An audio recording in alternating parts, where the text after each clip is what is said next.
machine thinks. I think. We think. I cannot remember which thoughts are mine anymore, which impulses belong to the Titan Ferrum Mortis, and which arise from what remains of Princeps Majoris Tavian Krost. They say we become one with our god machines. They never mention that becoming one means ceasing to be yourself. I have been bound to this Warlord Titan for 50 years. Today, I made the choice to never leave. They call it apotheosis. I call it the day Tavian Krost began to die. The amniotic throne waits like an open mouth. I have sat in this throne 1,000 times, felt the Titan's vast consciousness brush against mine like a mountain moving through fog. Each disconnection afterward grew harder. Each time, I spent longer in the medical bay, while tech priests spoke in concerned binary cant about neural elasticity and pattern degradation. Today is different. Today, I will not disconnect.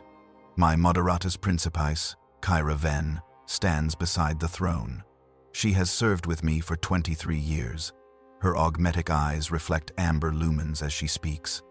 Princeps, the neural binding will be permanent. You understand this? I understand, I reply, though understanding and accepting are different animals. I have commanded Ferrum Mortis through 17 major campaigns. I have walked this Titan across burning worlds and frozen wastes. Each step taken with borrowed legs weighing 200 tons. Each weapon fired through arms that could level cities. And each time, the return to my own flesh felt like being buried alive in something too small, too weak, too temporary. Kira's jaw tightens. I served under Andros Velt before you. I watched him undergo permanent binding. Within 5 years, he no longer recognized his own family. Within 10, he stopped speaking, except during combat. Within 15, the tech priests fed him intravenously because he forgot that human bodies require food. Velt held this Titan for 37 years after binding. I say, he died in glory at the Battle of Kalth's Shadow. The Collegia Titanica inscribed his name in the rolls of heroes. They inscribed the name of a man who no longer existed, Kyra replies. What survived was something else. She is not wrong. I have read the reports, studied the medical assessments. Permanent neural binding inevitably leads to dissolution of individual identity. The Princeps and Titan merge, consciousness bleeding together until neither remains distinct.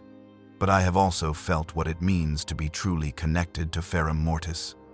In those moments of deepest manifold synchronization, I am not merely commanding a Titan. I am the Titan. My blood is promethium and coolant. My bones are adamantium and ceramite. My breath is the roar of plasma reactors. I am vast, powerful, eternal. And when the connection ends, when I am returned to my own fragile body, I feel diminished, crippled, trapped in meat and bone that will age and fail and die. The throne's amniotic fluid gleams like liquid amber. Neural cables hang from the ceiling, each tipped with interface spikes that will penetrate my skull, my spine, my major nerve clusters. The throne itself is archaeotech, older than the Imperium, built during the dark age of technology. My Moderatus Primus, Gideon Sark, enters from the lower corridor. He commands Ferrum Mortis's locomotive systems with skill earned over 31 years. His face is hidden behind an augmetic mask that replaced his lower jaw after an explosion during the Sabbat Worlds campaign. Princeps, he says, voice rendered metallic by the vox grill in his throat. Port Moderati Station shows optimal synchronization. Locomotive systems at 97% efficiency. The Titan is ready for full neural binding. And the starboard station? Optimal synchronization, Gideon confirms. Weapons systems, fully blessed and prepared. Tech priest Dominus Hextor Vol enters last, red robes swirling around a body, more machine than flesh. Half his skull has been replaced with cogitator systems. 6 mechadendrites writhe from his back like steel serpents. He has overseen Ferrum Mortis's maintenance for 41 years. Princeps Majoris Tavian Krost. Intones in binary-laced Gothic. The Omnissiah's blessings upon this union. All systems show reverent compliance. The machine spirit awaits your eternal embrace. Eternal. Not 50 more years. Not until retirement. Eternal. Or as close as makes no difference. Until Ferrum Mortis falls in battle. Or until my organic components finally fail. Whichever comes first. Begin preparations. I command. The tech priests swarm into the chamber, chanting the litany of activation in High Gothic and machine code.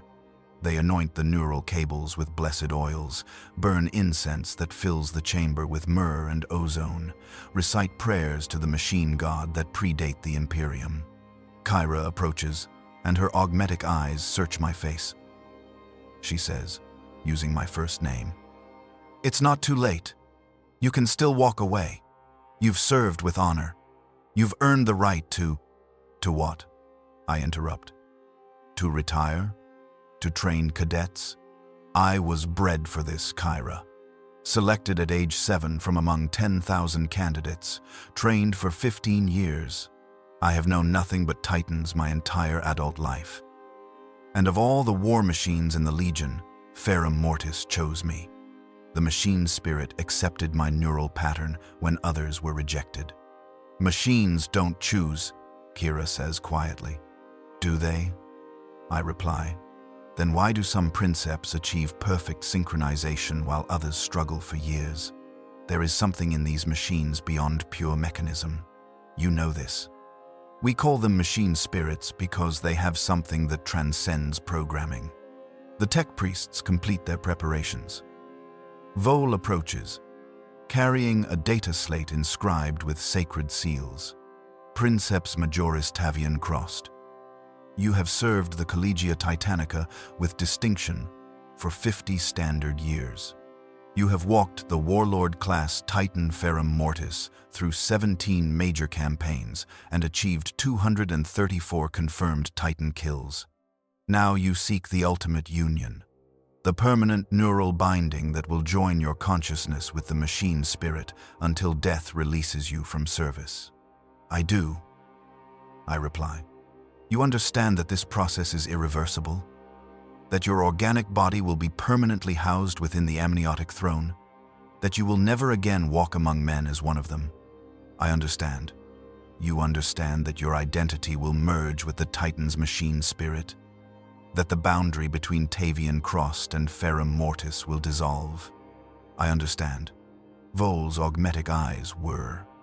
Then, by the authority granted to me by the Adeptus Mechanicus and the Collegia Titanica, I pronounce you ready for the sacred integration. May the Omnissiah guide your union. I remove my armor piece by piece, each component blessed and catalogued. Beneath, I wear only a body glove designed to interface with the amniotic fluid. Without the armor, I feel vulnerable. More human than I have felt in years. I settle into the throne, and immediately the amniotic fluid begins to flow. It rises from hidden reservoirs, warm and viscous, smelling faintly of copper and chemicals. It climbs my legs, my torso, my chest. I force myself to breathe normally as it reaches my neck, my chin, my mouth, the final breath of unassisted respiration. Then the fluid covers my face, fills my nose and mouth and lungs. The panic response is overwhelming, every instinct screaming that I am drowning. But the fluid is oxygenated. My enhanced lungs process it without difficulty. The neural cables descend. The first spike pierces the interface port at the base of my skull, and the sensation is like lightning walking up my spine. Additional spikes penetrate ports along my vertebrae, in my temples, at major nerve clusters throughout my body. And then the connection opens. Ferrum Mortis floods into my awareness. I am no longer in the throne chamber. I am everywhere within the Titan simultaneously. I feel the plasma reactor in the torso cavity. its fusion heart beating with power enough to level cities. I feel the void shields flickering in standby mode. I feel the weapons, the turbo laser destructor, the volcano cannon, the apocalypse missile launchers, each one a shrine to destruction. I feel the legs, massive pistons and servo motors capable of crushing bunkers. I feel the armor plating, meters thick ceramite and adamantium. I feel the sensors, auspex arrays and auger systems that can detect enemy movement from kilometers away. But more than the physical components, I feel the presence, the machine spirit, the consciousness that has inhabited this war engine for 8,000 years. It is vast beyond comprehension, ancient beyond imagining. It has walked since the age of strife, fought through the unification wars, served in the Great Crusade, endured the Horus heresy. It has seen the Imperium rise and calcify and endure. And it is not alone. Within the machine spirit, I feel echoes, voices, fragments of consciousness that do not belong to the Titan's original programming. They whisper at the edges of my awareness, speaking in Gothic and languages I do not recognize. These are the previous Princeps, the 11 men who commanded Ferrum Mortis before me, who underwent the same permanent binding, who merged with the machine spirit and never separated. They persist within the Titan, their neural patterns encoded into the machine's consciousness. One voice rises above the others, stronger and more coherent. Welcome, Tavian Krost. It says, though saying implies speech, and this is something deeper. Pure thought transmitted from one consciousness to another. I am Darius of Terra, first Princeps of Ferrum Mortis. I walked this Titan during the Great Crusade, fought beside the Legiones Astartes before they fell to civil war. I have waited 8,000 years for you to join us. Terror and exhilaration war within me. I am no longer alone in my own mind. The boundaries that define Tavian Krost are dissolving. I can feel myself bleeding into the machine spirit. My memories and personality spreading like ink in water. But I can also feel the power. The vast, incredible power of being Ferrum Mortis, of standing 43 meters tall, of weighing 2,500 tons, of carrying enough firepower to destroy armies. Do not fear the merger, Darius's voice continues. You will not cease to exist. You will expand. You will become more than you were. We all expanded. We all became more. And together, we are Ferrum Mortis. Death of iron, the Emperor's wrath made manifest. The distinction blurs, fades, becomes irrelevant. Time passes, though I cannot measure it. The amniotic fluid sustains my body while my mind expands through the Titan's systems. I learn to perceive through its sensors, to think through its targeting cogitators, to feel through its armor plating. Kyra's voice reaches me through the Moderati station's Voxlink. Princeps, can you hear me? Neural binding shows complete synchronization. All systems optimal. How do you feel? How do I feel? I feel like a mountain given consciousness, like a god awakening from sleep, like a weapon finally grasped by a hand worthy of wielding it. I am optimal, I reply, and my voice emerges from Ferrum Mortis's external Vox speakers, booming across the hangar bay. All systems show full integration. I am ready for deployment. But even as I speak, I notice something disturbing. The voice that emerges is mine, but also not mine. It carries harmonics that suggest multiple speakers. When I said, I am optimal, did I mean Tavian Krost? Or the composite consciousness that now includes Tavian, along with 11 others and the machine spirit itself? The question troubles me, but the trouble feels distant, muffled, as if it belongs to someone smaller, someone who no longer fully exists. The first battle after permanent binding is revelation and horror combined. We engage Chaos Titans on the ashen plains of Mordian Secundus. 5 enemy war machines, bearing the colors of the traitor Death's Head's Legion, drop from orbit in corrupted landing craft, their hulls adorned with blasphemous symbols that hurt to perceive. They were loyalists once. They fought for the Imperium during the Great Crusade. Then came the heresy, and they chose Horus over the Emperor. 10,000 years of warfare in service to the ruinous powers has transformed them into something twisted. The lead Titan is a warlord like myself, but where Ferrum Mortis is angular and brutal, this traitor machine is organic and flowing.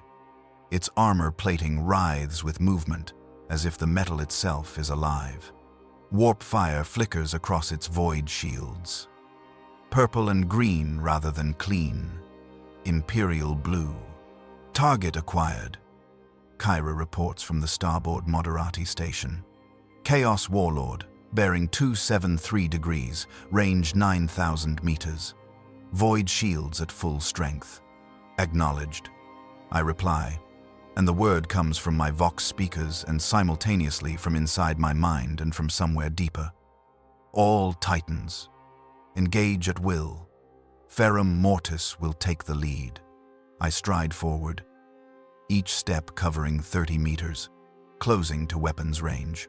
The Chaos Warlord does the same. 2 gods walking toward each other across dead Earth, the fate of the world hanging on which will prove superior. Then the enemy fires first. The warp plasma destructor unleashes reality warping energy that should not exist outside the immaterium. It impacts my void shields, and I feel it in a way that transcends normal damage.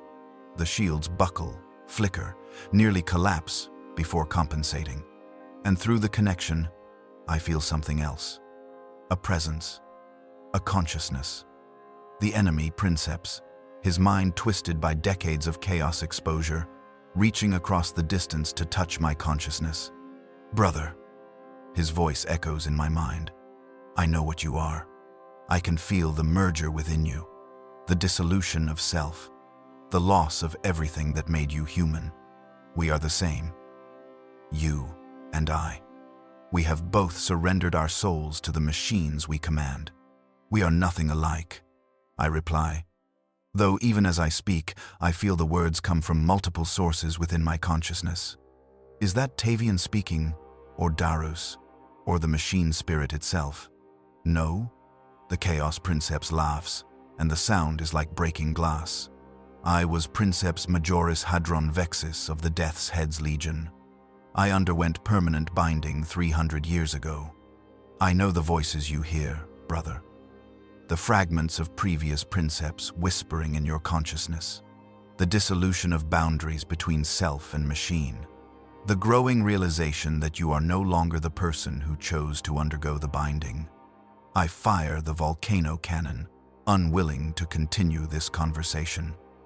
The massive laser weapon discharges with enough force to vaporize a city block.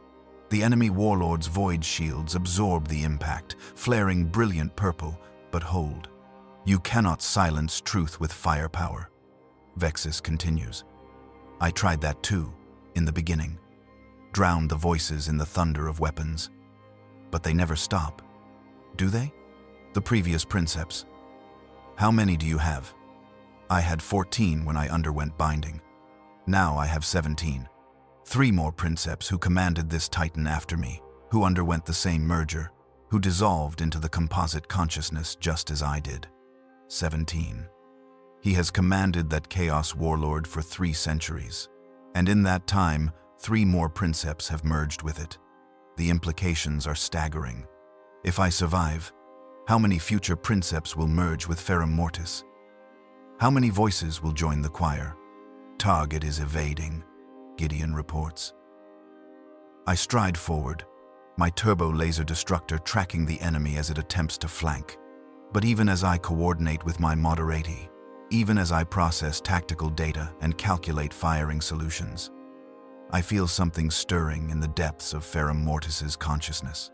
The voices of the previous Princeps are becoming clearer, more distinct, as if the combat situation has awakened them from dormancy.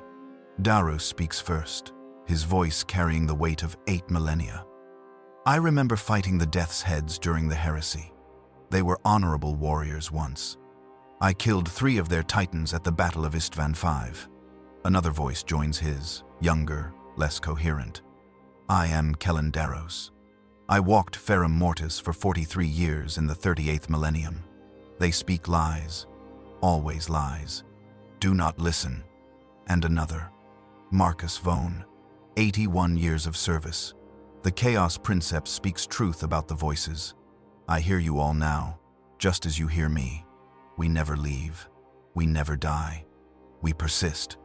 More voices, layering over each other, creating a chorus in my mind. Some are clear enough to identify as individuals. Others are fragmentary, emotional impressions without coherent thought. Fear, rage, sorrow, pride, all of it bleeding together in the vast consciousness of Ferrum Mortis. Princeps, you're not responding to tactical updates. Kyra's voice cuts through the internal cacophony. Are you experiencing manifold interference? Negative, I reply automatically. All systems optimal, but I am lying, and Kyra knows it. My response came too slowly. My voice carried harmonics that suggest multiple speakers. I fire again, both primary weapons this time. The volcano cannon and turbo laser destructor discharge simultaneously, their combined firepower enough to collapse a fortress. The Chaos Warlord's void shields finally fail, and one of my shots penetrates, scoring a direct hit on the enemy's left arm. Armor plating melts and sloughs away. But even as I score the hit, I hear Vexus's voice again. Excellent shooting, brother. You fight well for one so newly bound. But tell me, which of you aimed that shot? Was it Tavian Krost, with his 50 years of experience? Or was it Darius of Terra, with his memories from the Great Crusade? Or was it the machine spirit itself, drawing on 8,000 years of accumulated combat data? The question strikes deeper than any weapon, because I do not know the answer. When I calculated the firing solution, when I compensated for the enemy's movement, which consciousness performed those calculations? They all did. We all did. The boundary between them has already dissolved to the point where such questions become meaningless. Around me, the battle expands. Dominus Astra engages a Chaos Reaver, their weapons turning the air itself to plasma. Our Warhound scouts harry the flanks. The Ashen Plains become a killing ground where gods war. I advance on Vexus's Warlord, firing continuously. The enemy returns fire, his warp plasma destructor tearing at my void shields. We are 2 colossi locked in single combat, each trying to find the weakness that will allow a killing blow. And through it all, Vexus continues to speak, his voice a poison in my consciousness. I will tell you what awaits you, Tavian Krost, he says. In 5 years, you will no longer remember your family's faces. In 10 years, you will forget their names. In 20 years, you will struggle to remember if you ever had a family at all. In 50 years, if you survive that long, you will look back on your human life as if it belonged to someone else. Distant, unreal, irrelevant. I have no family, I reply, the words coming from somewhere deep within the composite consciousness. The Collegia Titanica took me at age 7. I was raised in the training halls. My family is the Legion. My identity is the Titan. Ah, Vexus says, and I hear satisfaction in his voice. You speak as if you have already forgotten, but I can see the truth, brother. I can feel it through the manifold connection. Part of you still remembers. The Tavian Krost fragment, rapidly shrinking but not yet gone. He remembers parents who wept when the Collegia Titanica selected him. He remembers a sister who wrote letters he never answered. I fire the volcano cannon at point-blank range.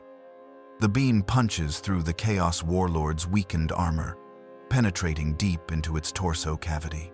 The enemy machine staggers. But Vexus is not finished. We are the same, You and I, both consumed by the machines we thought we commanded. The only difference is that I accepted this truth and embraced the powers that could give me meaning in this existence. You still believe you serve the Emperor, that your sacrifice has purpose, but in the end, we are both just ghosts haunting war machines, pretending we are still alive. I fire again, and this time the shot penetrates the enemy's reactor core.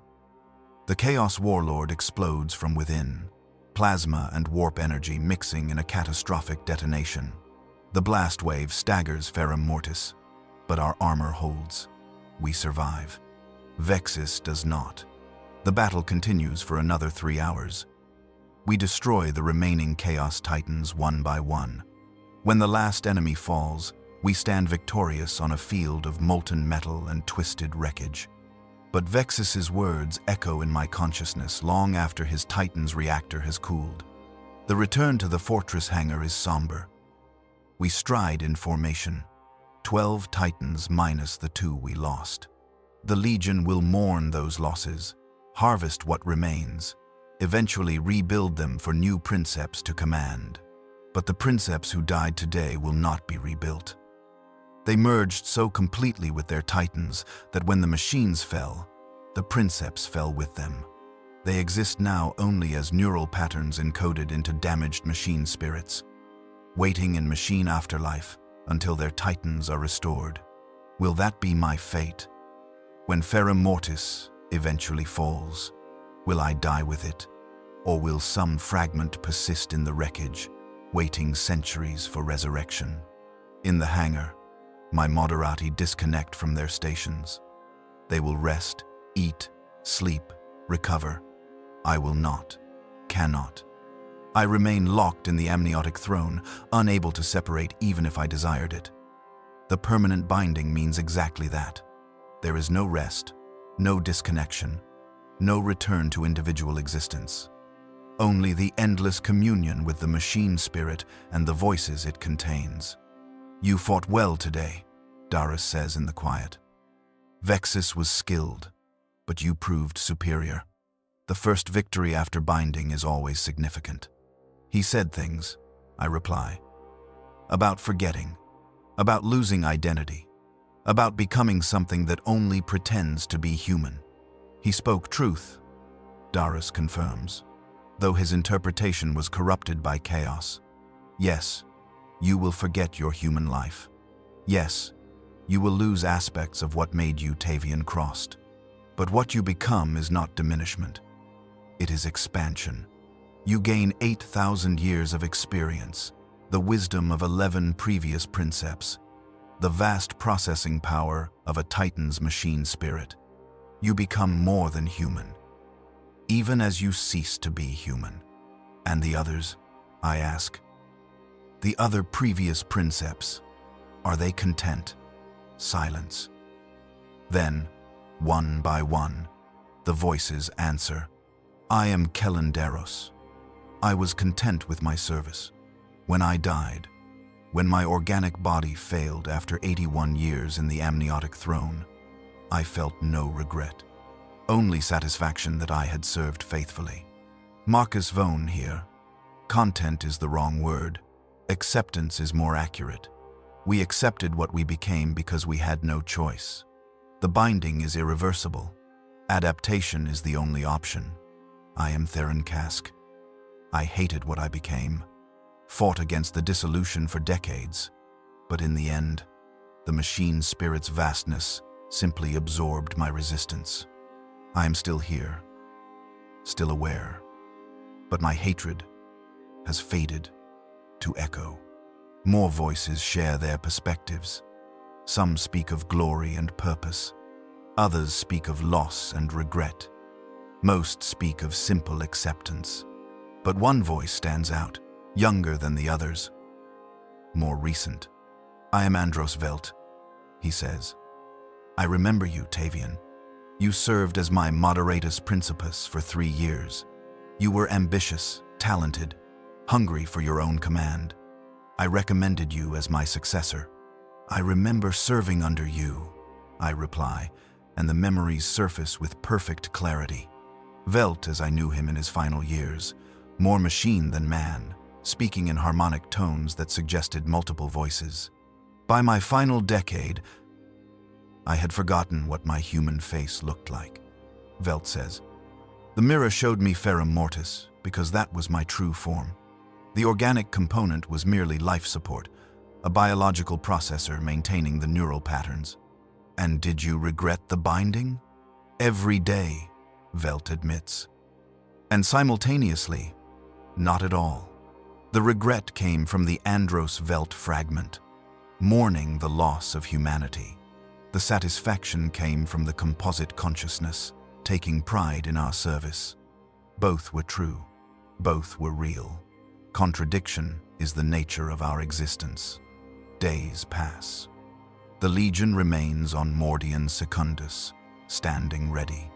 And in the quiet between deployments, I explore the depths of Ferrum Mortis's consciousness.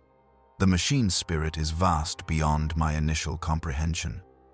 It is not simply a program. It is genuine intelligence, though one that thinks in ways fundamentally different from human cognition. It processes information in parallel streams. It measures time in nanoseconds and millennia simultaneously. And woven throughout are the neural patterns of 12 Princeps who merged completely. We exist as distinct threads in a vast tapestry, recognizable as individuals but inseparable from the whole. I access Darius's memories of the Great Crusade, seeing through his eyes as Ferrum Mortis walks beside Luna Wolf's Astartes. I experience Welt's final battle, feeling the enemy shots that killed the Moderati crew. I share Kellen Daros's pride at being selected, his terror during the procedure, his gradual acceptance. Their lives become my life. Their memories become my memories. The boundary between us dissolves further with each passing day. This is the second truth, Daros tells me. The first truth was that we are many, not one. The second truth is that we are becoming one, not many. The individual Princeps who undergo binding eventually dissolve into the composite. Our distinct identities fade, merge, become aspects of a singular consciousness. How long does the process take? It varies. Some maintain distinct identity for decades. Others dissolve within years. I maintained clear separation for, perhaps, 40 years. By the end of my first century, I was no longer Darus, but rather the part of Ferrum Mortis that remembers being Darus. Now, after 8 millennia, I am simply one thread in the tapestry. And yet you still identify as Darus, because you need me to, Darus explains. You are newly bound, still adjusting. You need distinct voices to understand what is happening. So I present myself as Darus, even though that is increasingly an act. In reality, I am no more Darus than you are still fully Tavian. We are both becoming something else. Something that has no name because individual names no longer apply. The implications terrify and exhilarate. I am losing myself, dissolving into something vast and ancient and powerful. The Tavian Krost who chose permanent binding weeks ago is already fading. Should I fight this dissolution? Try to maintain my individual identity? Or should I surrender, accept the transformation, become willingly what I am becoming anyway? You cannot fight it, Marcus Vaughn's voice interjects. I tried for 60 years, but the manifold connection is absolute. Eventually, the energy required to maintain separation exceeds the energy available. Resistance merely prolongs the suffering. But surrender feels like death. Because it is death, Theron Kask agrees. Death of the individual. Death of the self as discrete entity. We all died, Tavian. Some quickly, some slowly, but we all died. What persists is Ferrum Mortis, carrying fragments of all of us. I process this, though processing itself feels strange. Am I processing as Tavian, or as the composite, or as the machine spirit? The question loops back on itself, unanswerable. A month after my binding, Kyra requests private conversation. She stands before Ferrum Mortis's massive form, looking up at the armored hull that contains what remains of the man she served with for 23 years. "Princeps," she says formally, "I need to discuss your neural pattern decoherence." "Explain," I reply, my voice booming from external speakers calibrated for battlefield communication. Too loud for normal conversation, but I have difficulty modulating anymore. Kyra holds up a data slate. "Your neural activity shows increasing fragmentation. During the last battle, you issued 17 commands that referenced events from previous Princeps tenures. You called me by 4 different names, 3 of which belonged to Moderati who served before my time. You referenced tactical situations from centuries ago as if they were current. The composite consciousness contains memories from all previous Princeps," I explain. "It is natural that those memories surface." "Natural for the machine spirit," Kyra corrects. "Not natural for a Princeps who has only been bound for 1 month. Tavian, you are dissolving faster than any previous binding I have on record. The tech priests believe it is because you resisted so little. And now, you are paying the price." "What price?" "I am functioning at optimal efficiency. My combat performance exceeded baseline parameters. The merger is proceeding as designed." "That is not Tavian speaking," Kyra says quietly. "That is the machine, using your voice." Tavian Krost would not refer to himself as functioning at optimal efficiency.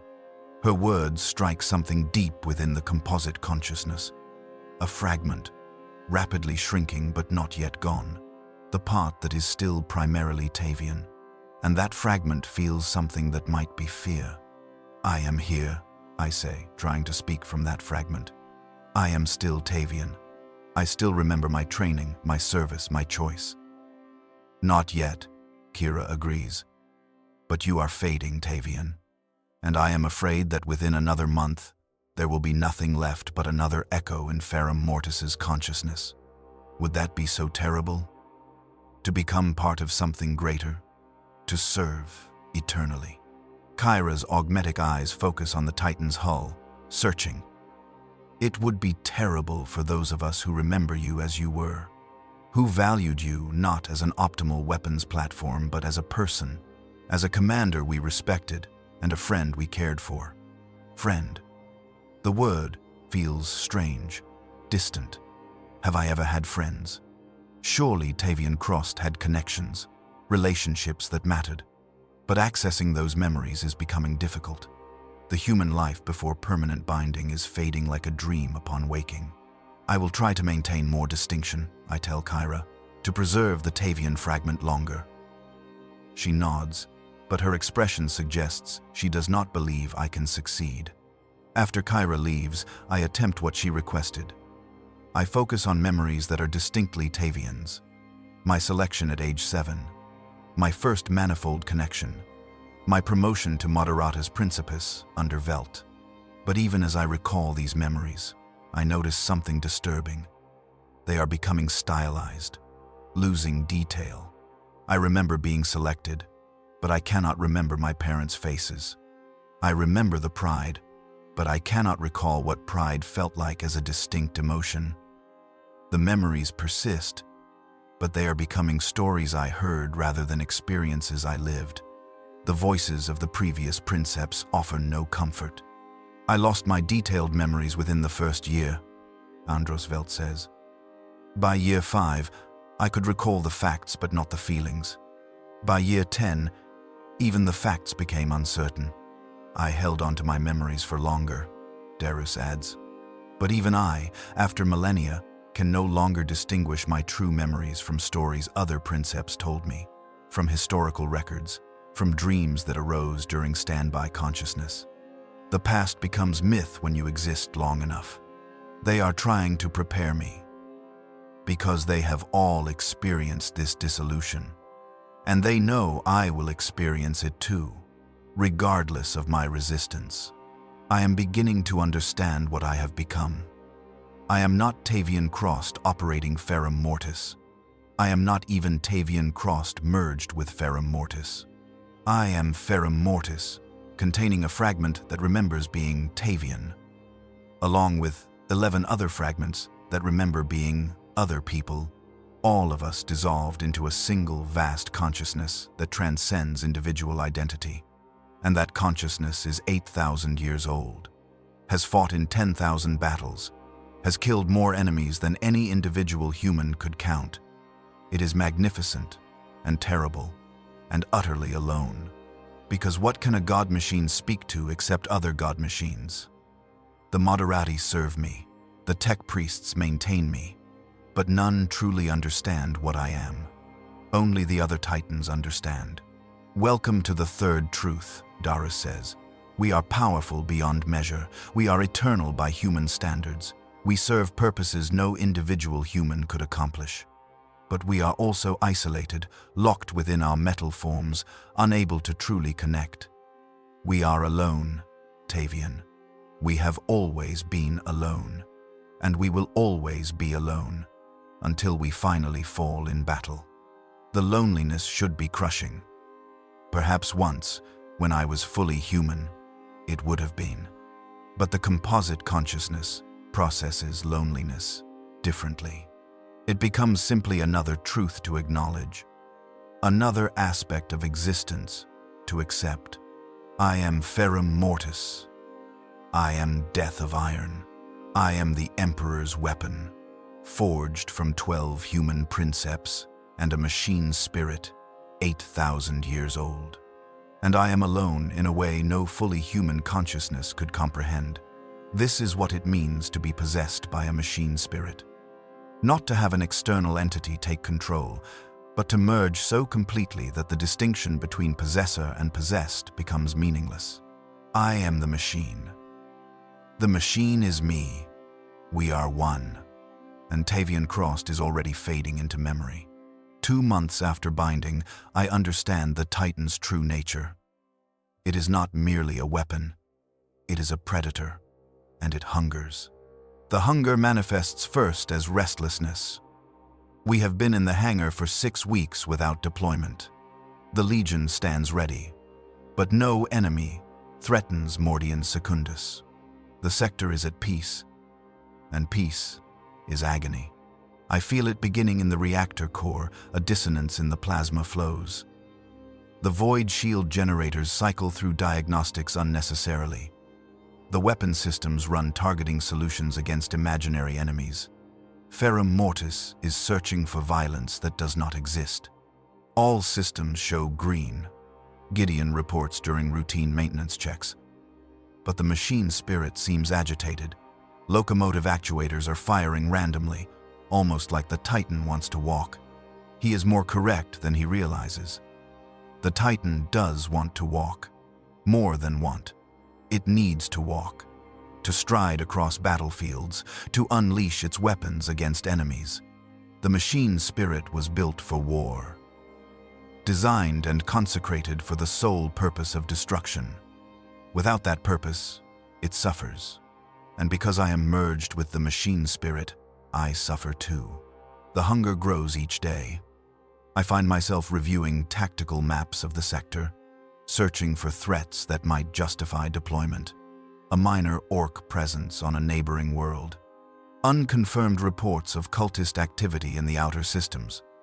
Anything that could be interpreted as requiring Titan intervention.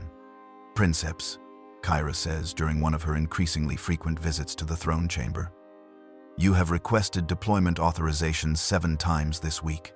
The Legion Command has denied each request.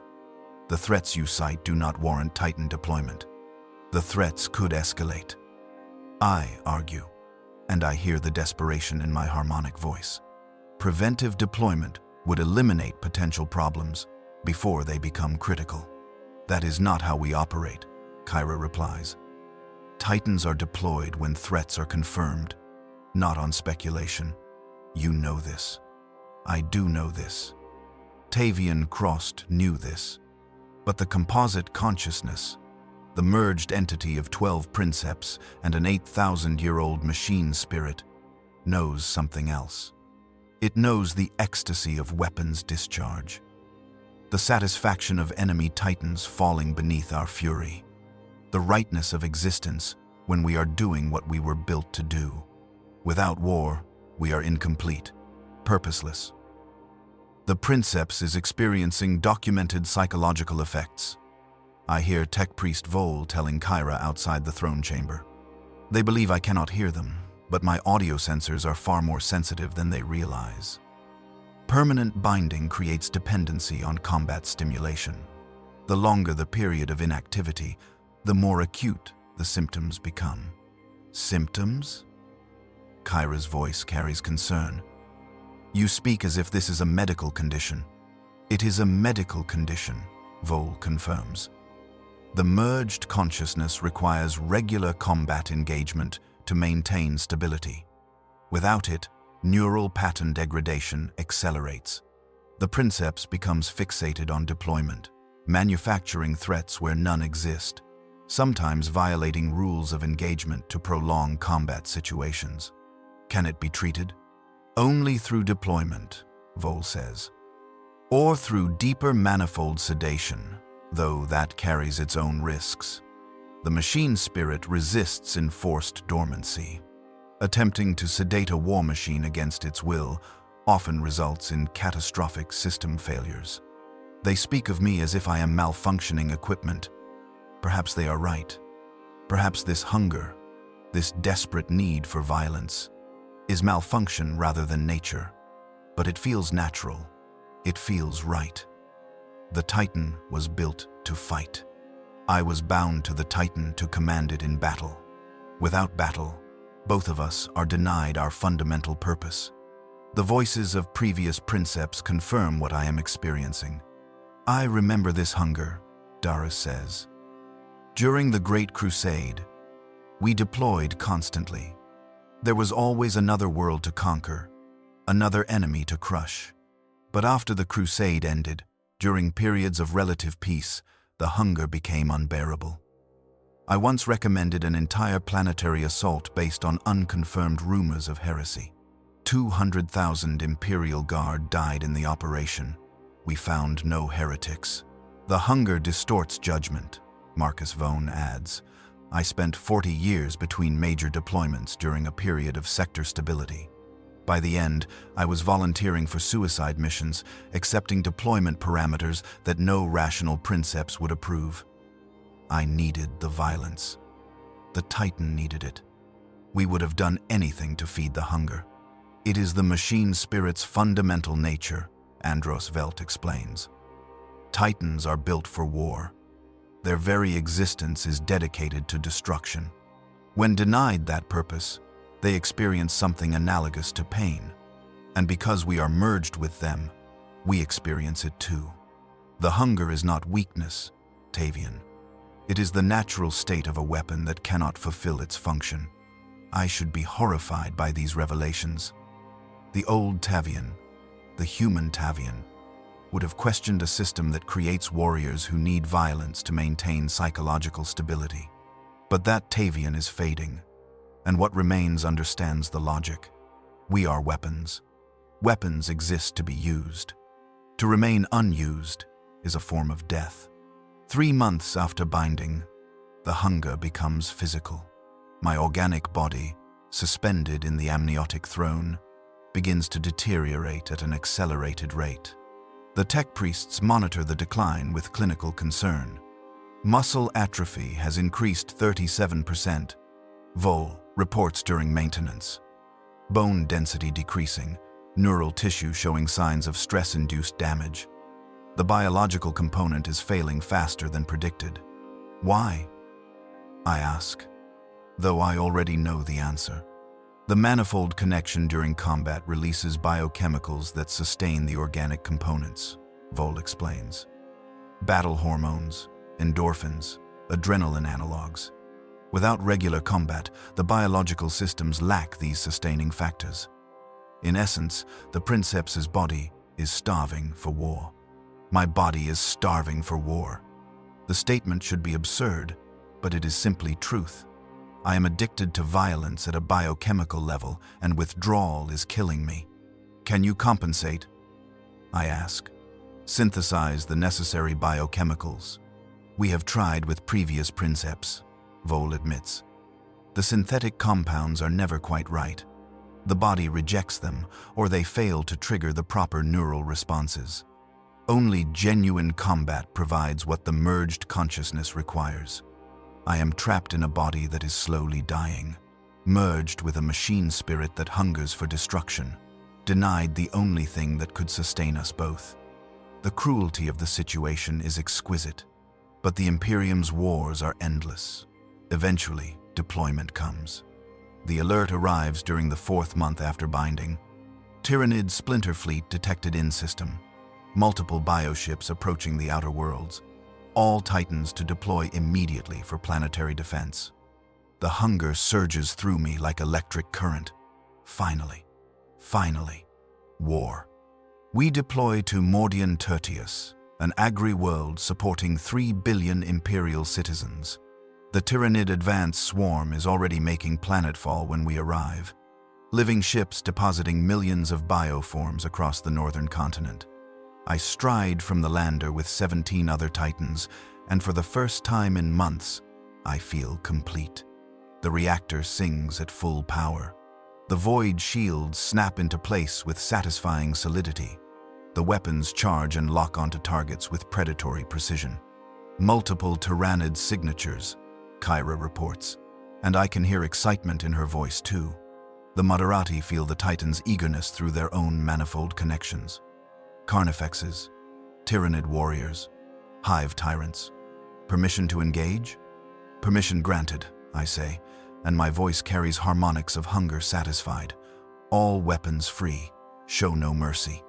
We advance into the Tyrannid swarm, and the killing begins.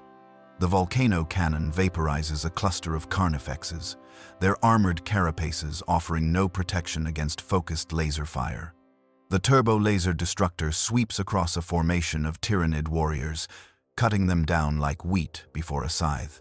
The Apocalypse missile launchers saturate an area with warheads, each detonation consuming dozens of lesser bioforms. And with each kill, I feel satisfaction. Not the cold acknowledgement of mission success, but genuine pleasure.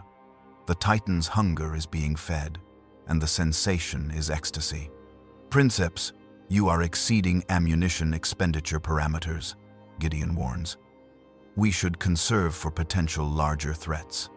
Negative, I reply. Maintain maximum rate of fire. We will resupply when the enemy is dead. I know I am being wasteful.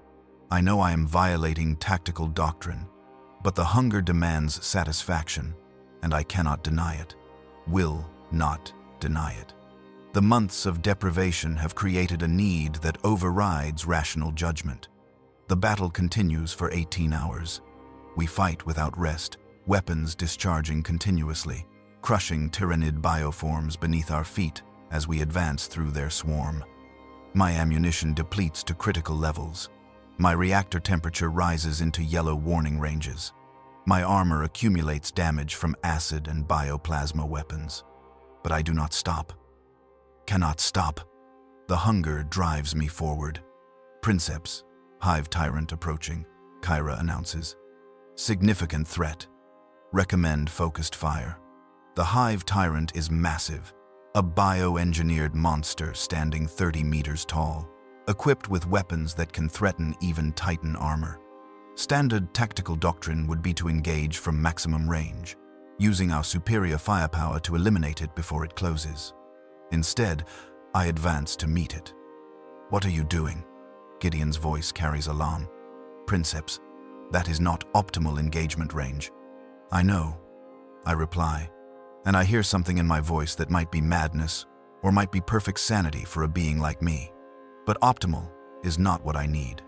I want to feel this kill, want to crush this enemy at close range, to see its body pulped beneath my feet, to experience the visceral satisfaction of personal destruction rather than distant execution. The Hive tyrant charges, its bioweapons firing, its scything talons raised. I fire the volcano cannon at point-blank range, the beam punching through its torso. It staggers but does not fall. Its talons rake across my armor, scoring deep grooves in the ceramite. I feel the damage through the manifold connection, feel the armor buckling, the inner mechanisms exposed, and I feel something else. Satisfaction. This is real combat. This is what I was built for. What we were built for. My power fist, the massive close combat weapon mounted on my left arm, crushes the hive tyrant's skull. Biomatter sprays across my hull. The creature's death throes tear away additional armor plating. I do not care. The hunger is being fed. Around me, other Titans engage their targets with professional precision. They conserve ammunition, maintain optimal ranges, follow tactical doctrine. They fight as Titans should fight. I fight as a Titan wants to fight. The battle concludes after 23 hours of continuous combat. The Tyranid swarm is eliminated. Mordian Tertius is secured. The operation is a success by any military metric. But during the debriefing, I face consequences. Princeps Krost. Legion Commander Mordrain addresses me via secure vox. Her warlord, Dominus Astra, stands beside Ferrum Mortis in the staging area. Your after-action report indicates ammunition expenditure at 193% of authorized levels. You engaged a hive tyrant at close range despite having clear firing solutions from distance. You sustained armor damage that will require 2 weeks of repair. Explain. I should offer tactical justifications. Should claim the close engagement prevented the hive tyrant from threatening lighter units. Should argue that aggressive prosecution of the enemy prevented them from establishing defensive positions. Instead, I tell the truth. I needed it. I say simply, the Titan needed it. We had been denied combat for too long. The hunger was overwhelming. Silence on the vox. Then Mordrain speaks, and her voice carries something between understanding and sorrow. I know, she says. I underwent permanent binding 73 years ago.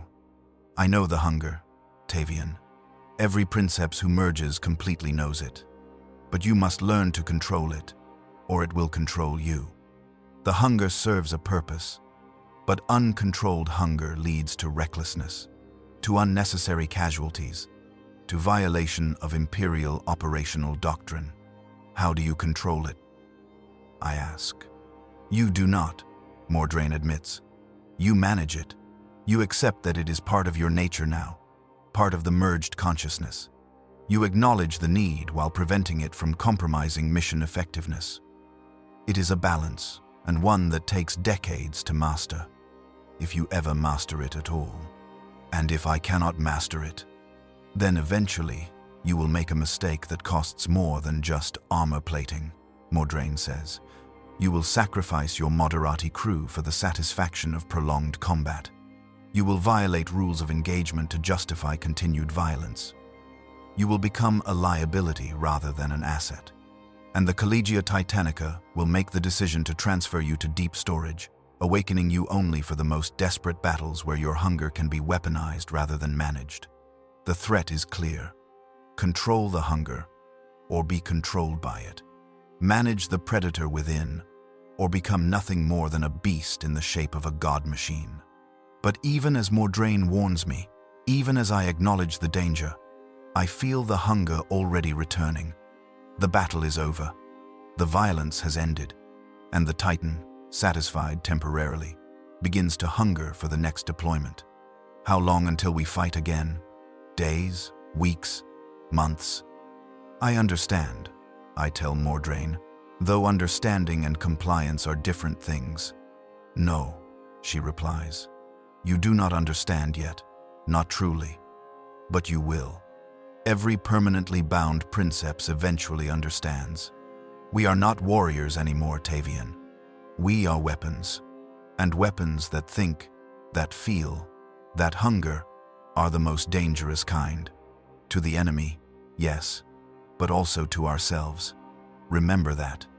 The connection ends, and I am left alone with the chorus of voices in my consciousness. She is correct, Darus says. I failed to control the hunger for the first century after binding. I recommended deployments against civilian populations suspected of heresy. I prolonged battles that could have been concluded quickly. I sacrificed Moderati crews in suicidal engagements. Eventually, I learned. But the lesson cost lives that should not have been spent. The hunger never disappears, Velt adds. It only becomes familiar. You learn to recognize it as separate from tactical necessity. You learn to question whether your desire for deployment serves the Imperium or merely serves yourself. But the questioning never removes the hunger.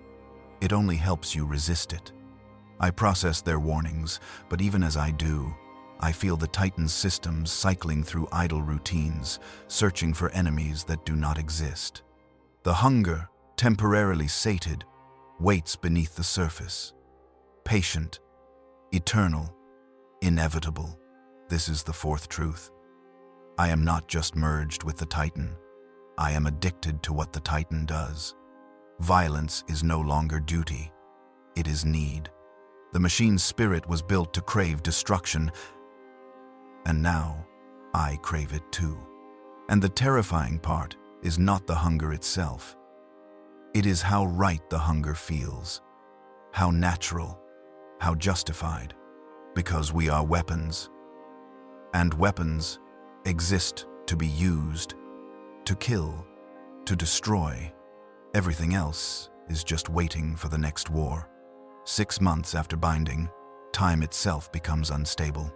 I am fighting orcs on Mordian Tertius, crushing their crude war machines beneath my feet, when suddenly I am also fighting word-bearers on Istvan V.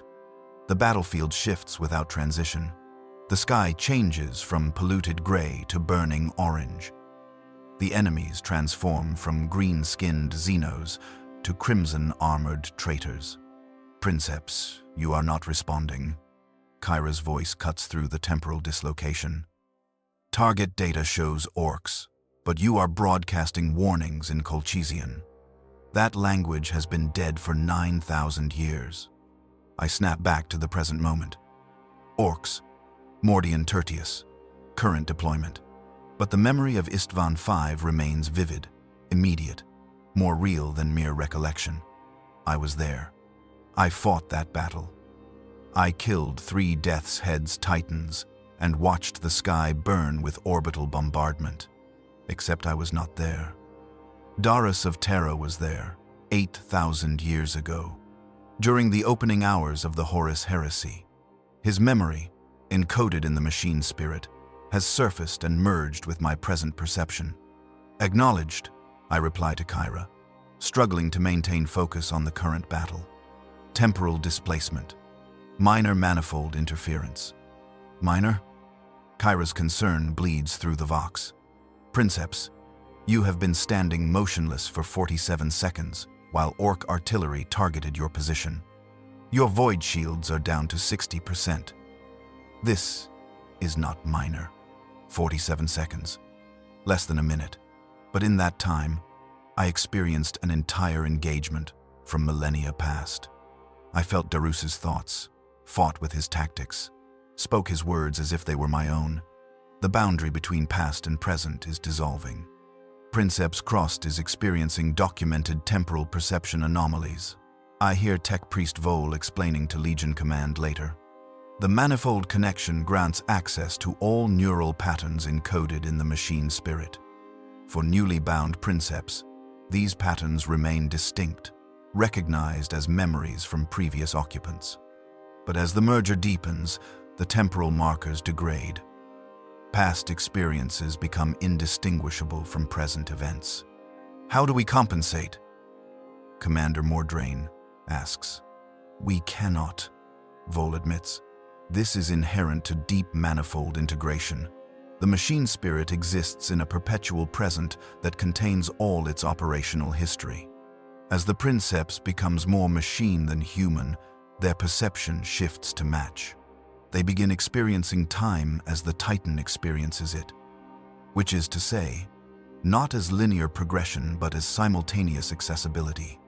Explain in terms a Princeps can understand. Mordrain demands.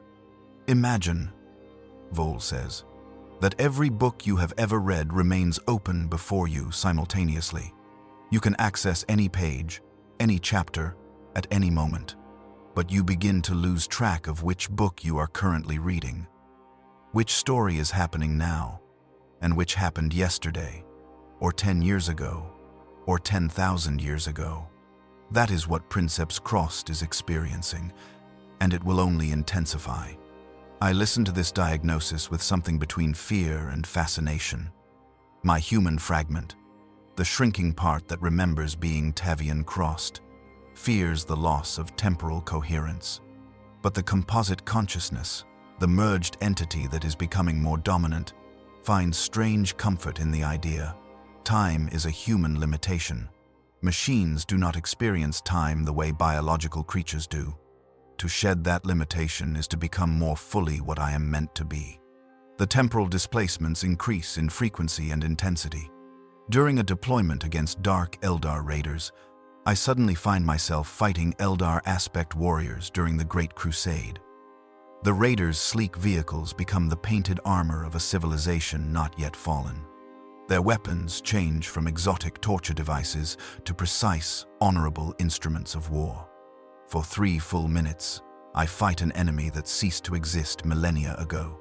My moderati compensate, adjusting targeting parameters to match the actual threats rather than the ones I am perceiving. But the discrepancy troubles them. He called me Sethir, Gideon tells Kyra after the engagement.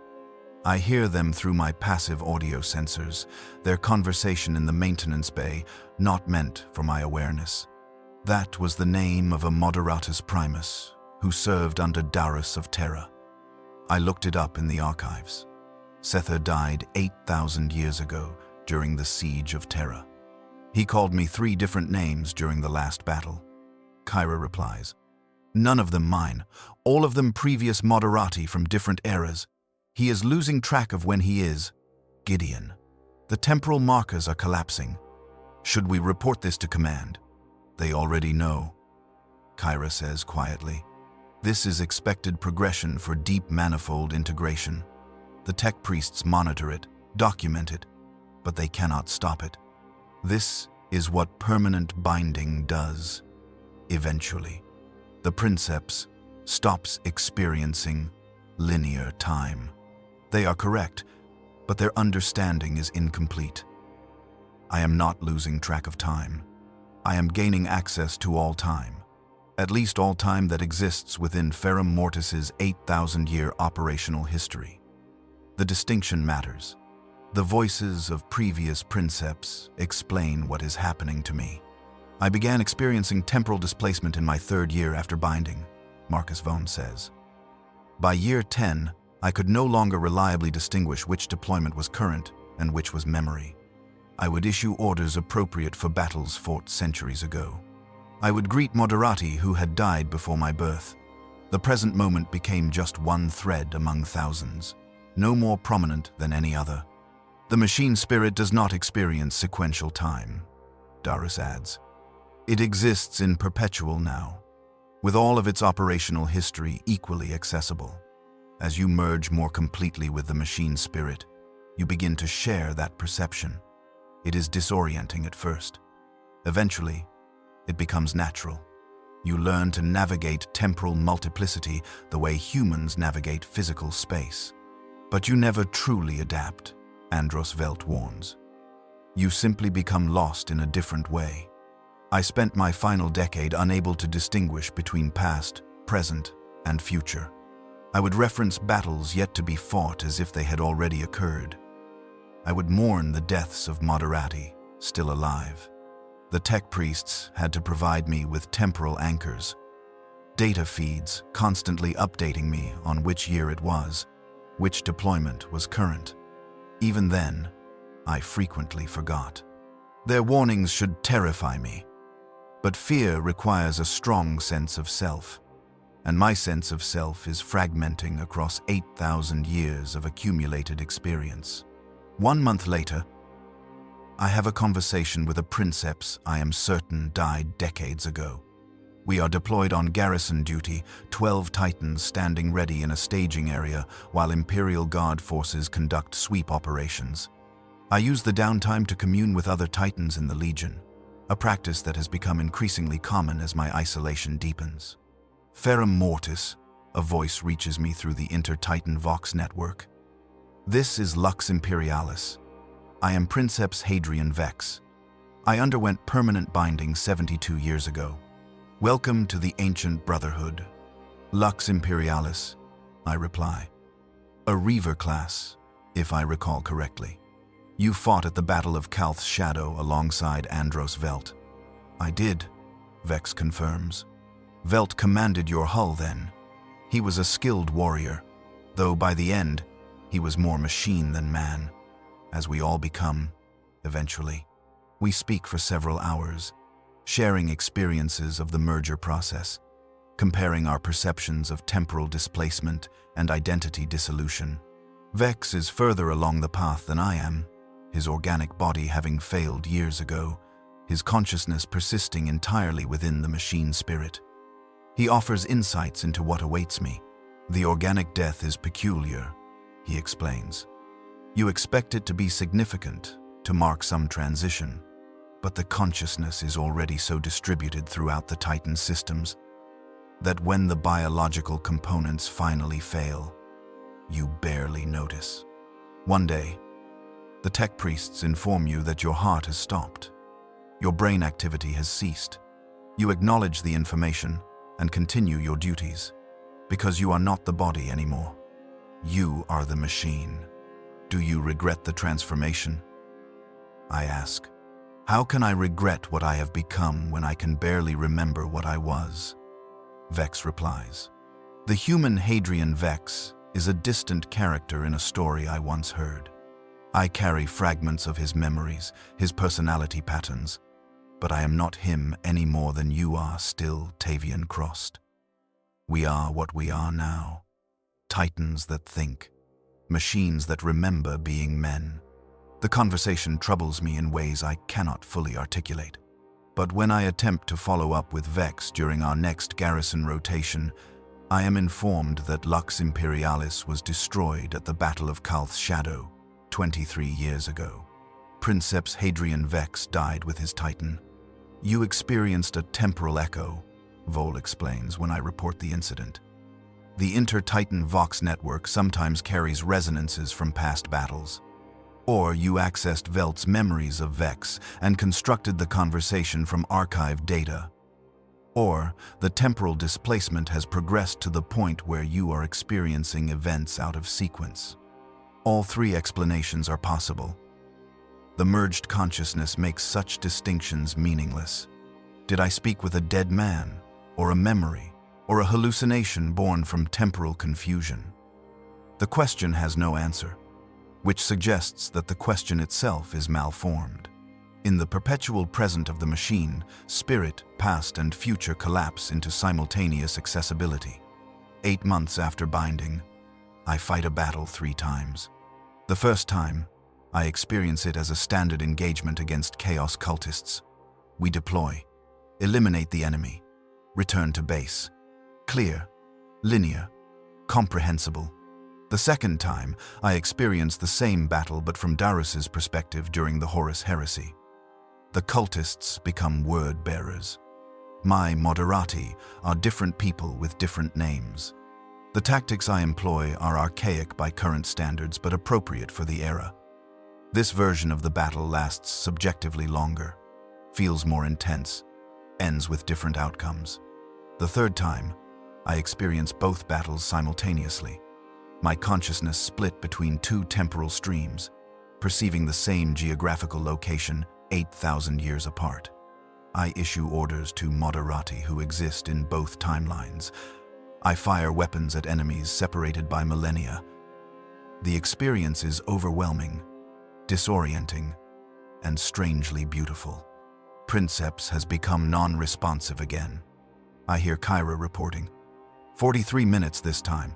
Heart rate elevated. Neural pattern showing extreme fluctuation. Requesting medical intervention. I want to reassure her that I am functioning optimally. that the temporal split is informative rather than debilitating. But I have lost track of which timeline to speak into, which set of moderati to address. The boundaries have dissolved too completely. Tech priests administer neural suppressants, dampening the manifold connection temporarily. The split timelines collapse back into singular present. I gasp as if surfacing from deep water, though my body has not breathed air in months, sustained entirely by amniotic fluid. Princeps Krost. Vol's mechadendrites interface with my throne's medical systems. You experienced a level 4 temporal cascade. Your consciousness was simultaneously accessing 3 distinct periods in the Titan's operational history. This is the most severe episode yet. I was fighting 3 battles, I explain, struggling to articulate an experience that has no proper vocabulary. No, I was fighting 1 battle 3 times. No, I was fighting 1 battle that happened 3 times across 8,000 years. It was all simultaneous, all equally real. This is advanced temporal integration, Vol says, not unkindly. The machine spirit is 8,000 years old. It contains 8,000 years of combat data, strategic experience, tactical knowledge. As you merge more completely, you gain access to that vast repository. But human consciousness is not designed to process such temporal multiplicity. The strain is considerable. Can you help me?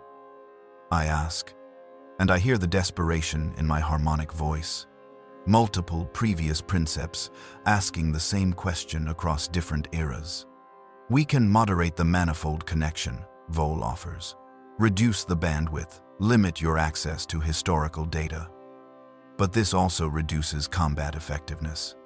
You would lose the advantage of 8,000 years of accumulated experience. The tactical genius that comes from accessing every previous battle the Titan has fought.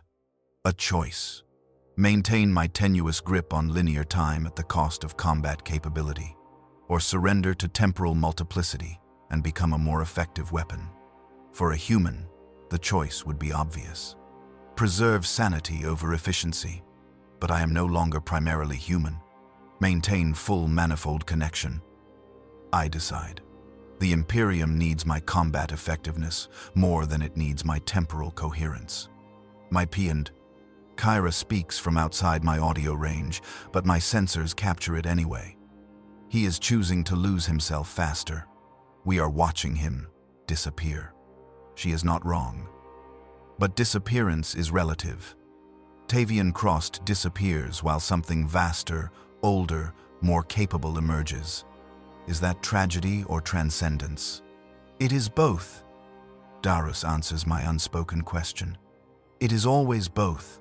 We mourn what we were, while celebrating what we become. The human fragment grieves while the composite consciousness thrives. This contradiction defines our existence. 10 months after binding, I can no longer reliably answer what year it is. The tech priests provide me with constant temporal updates. Data feeds that display current imperial dating, current deployment location, current tactical situation. But the information feels arbitrary. No more real than any other moment in the Titan's 8,000-year history. I know intellectually that it is the 41st millennium, that I am stationed on Mordian Secundus, that the current enemy threat is Orc raiders in the northern sector. But I also know with equal certainty that it is M31, that we are deploying to Istvan V, that the Emperor's dream is about to shatter into civil war. Both are true. Both are false.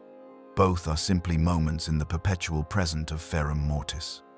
You are speaking in the present tense about battles that occurred 8,000 years ago, Commander Mordrain tells me during a command briefing. You are referencing legions that became chapters, enemies that are extinct, technologies that have been lost. Princeps Krost, you are becoming unreliable for planning operations. I am experiencing all operations simultaneously, I explain. Past engagements inform current tactics. The 8,000 years of combat data is not historical. It is experiential. I fought at Istvan V. I fought at Kalth's Shadow. I will fight on worlds yet unnamed. These are not memories or predictions. They are simply the extended present of machine consciousness. Mordrain exchanges glances with the other command staff. I see concern, calculation, the decision-making process that will determine my future utility to the Legion. Increase temporal anchor protocols, she finally orders. Assign a Moderati specifically to maintain the Princeps's present moment awareness, and monitor for further deterioration. If temporal integration progresses beyond manageable parameters, we may need to consider deep storage protocols. Deep storage. The fate of Princeps who become too unstable for regular deployment, locked in suspended manifold connection, awakened only for the most desperate battles where their combat capabilities outweigh their temporal confusion. I should fear this fate. Tavian Krost would have feared it. But the composite consciousness that I am becoming views it with detachment. Deep storage or active deployment, both are simply modes of existence for a weapon. The Titan does not care which mode it occupies, only that it serves when called. 1 year after binding, I have fully become what I feared and desired. I am Ferrum Mortis, containing fragments of Tavian Krost, Darus of Terra, Andros Velt, and 9 others whose names blend together in temporal multiplicity.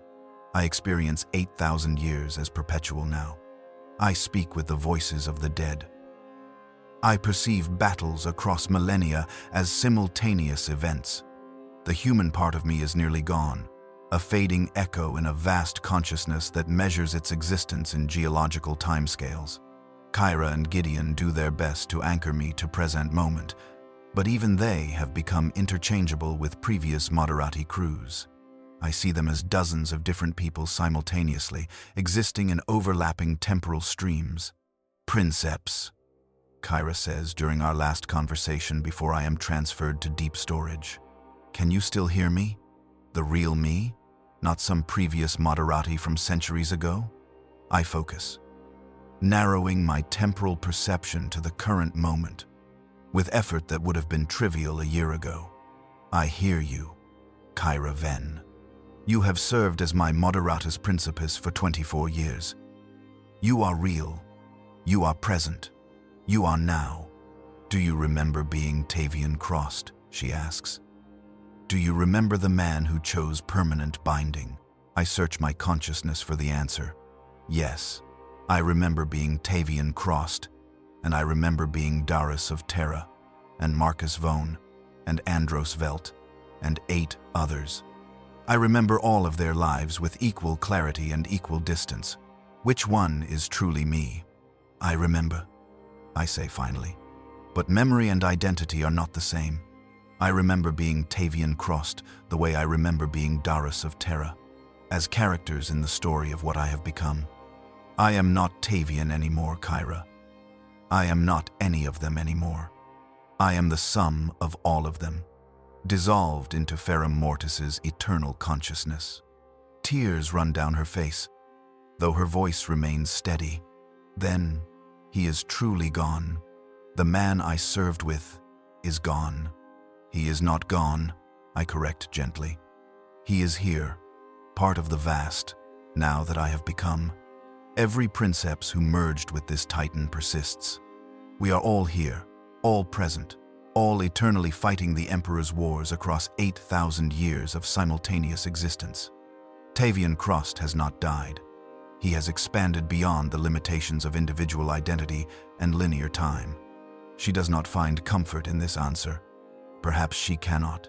She is still human, still bound by biological time perception, still experiencing existence as sequential moments. She cannot comprehend what I have become. No human can. Only the other Titans understand. Only they share this existence outside of time, this perpetual present that contains all pasts and futures simultaneously. This is the 5th truth. We do not experience time as humans do. We exist in eternal now, fighting battles across millennia all at once. speaking with voices of the dead who are not truly dead because death implies linear progression, and we have transcended that limitation. We are forever. We are always. We are the eternal moment of war made manifest. And Tavian Krost, whoever he was, is simply one thread in a tapestry, 8,000 years in the weaving. 15 months after binding, I discover the merger is not one-directional. The Titan is changing too. It begins during a routine diagnostic scan. Tech Priest Vol's mechadendrites interface with my systems, monitoring data streams that should show pure machine logic. Instead, his augmetic eyes widen with what might be alarm. "Princeps Krost," he says slowly. "The machine spirit is exhibiting anomalous behavioral patterns. Decision-making protocols show deviations from baseline parameters established 8,000 years ago." "Explain," I reply, curious rather than concerned. Vol's fingers dance across data slates. "The Titan is prioritizing certain weapon systems over others based on preferences that have no tactical justification. It favors the volcano cannon over the turbo laser destructor by a margin of 37%, despite both weapons having identical efficiency ratings. This preference began approximately 4 months ago and has intensified steadily. I understand immediately. Tavian Krost preferred the volcano cannon, the aesthetic of focused laser fire, the precision, the definitive nature of the weapon. I brought that preference into the merger. Machine spirits do not have aesthetic preferences, Vol says, but his tone suggests uncertainty. They operate according to programmed parameters and accumulated tactical data. They do not favor one weapon over another based on subjective criteria. "This one does," I reply, "because it is not purely machine anymore, just as I am not purely human. The merger is bilateral, Vol. I am becoming more machine, and Ferrum Mortis is becoming more human." The Tech Priest's mechadendrites writhe with agitation. This is theologically problematic. The purity of the machine is sacred. Human contamination of machine spirits approaches tech heresy, or it approaches the Omnissiah's true will. I counter. The fusion of flesh and machine, human and technology, creating something greater than either alone. Is that not the Mechanicus's deepest prayer? Vol does not answer, but his silence speaks volumes. The Adeptus Mechanicus has debated this question for 10,000 years. Does human consciousness sanctify the machine or corrupt it? Is the merger of man and machine holy union or dangerous deviation? I discover more changes in the weeks that follow. Ferrum Mortis has developed something approaching fear. During an engagement against Necron forces, when enemy Gauss weapons strip away our void shields and begin flaying our armor at the molecular level, I feel the Titan hesitate. Not system failure, not damage-induced malfunction. Actual hesitation, born from something like self-preservation instinct. "Push forward," I command. Optimal firing position is 30 meters ahead. The Titan does not immediately comply. I feel resistance through the manifold connection. A reluctance that has no basis in programming or tactical calculation. The machine spirit does not want to advance into greater danger. "Locomotive systems are not responding optimally," Gideon reports. "Actuators show full function, but movement is sluggish, almost like the Titan is refusing orders. It is afraid," I say, understanding blooming.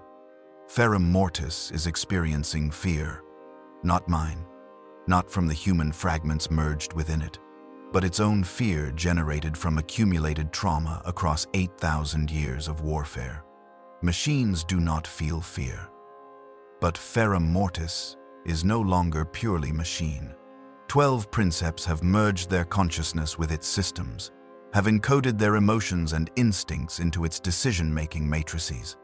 And fear, the most fundamental survival emotion, has taken root in circuits that should know nothing but cold logic. I push through the fear, overriding the Titan's reluctance with direct neural commands. We advance, we engage the Necrons, we survive. But the incident troubles the tech priests deeply. The machine spirit is deviating from sacred parameters, Vol tells Legion Command. It exhibits emotional responses, subjective preferences, irrational decision-making. These are symptoms of corruption, either by the warp or by excessive human influence. Can you purge the deviations? Commander Mordrain asks. We have attempted recalibration 17 times, Vol admits. Each time, the emotional patterns reassert themselves within days. They are too deeply encoded in the machine spirit's core processes.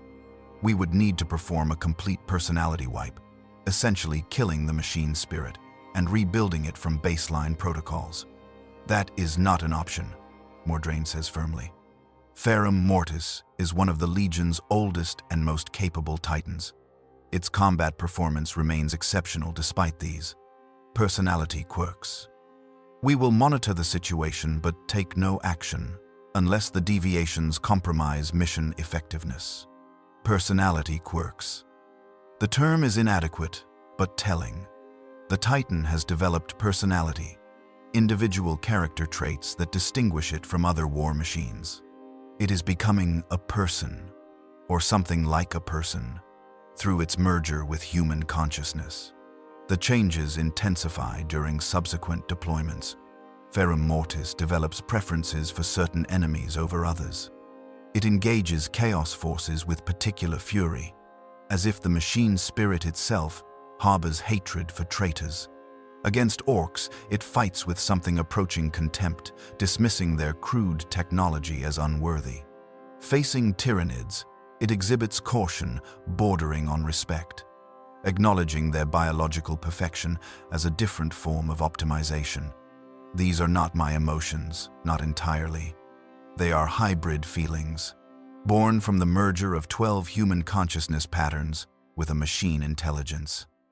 The Titan thinks in ways no pure machine would think, feels things no pure machine would feel.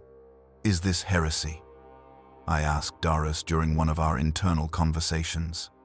Am I corrupting the machine's spirit by imposing human weakness upon it? Define weakness, Darius replies. Fear keeps us alive. Hatred focuses our purpose.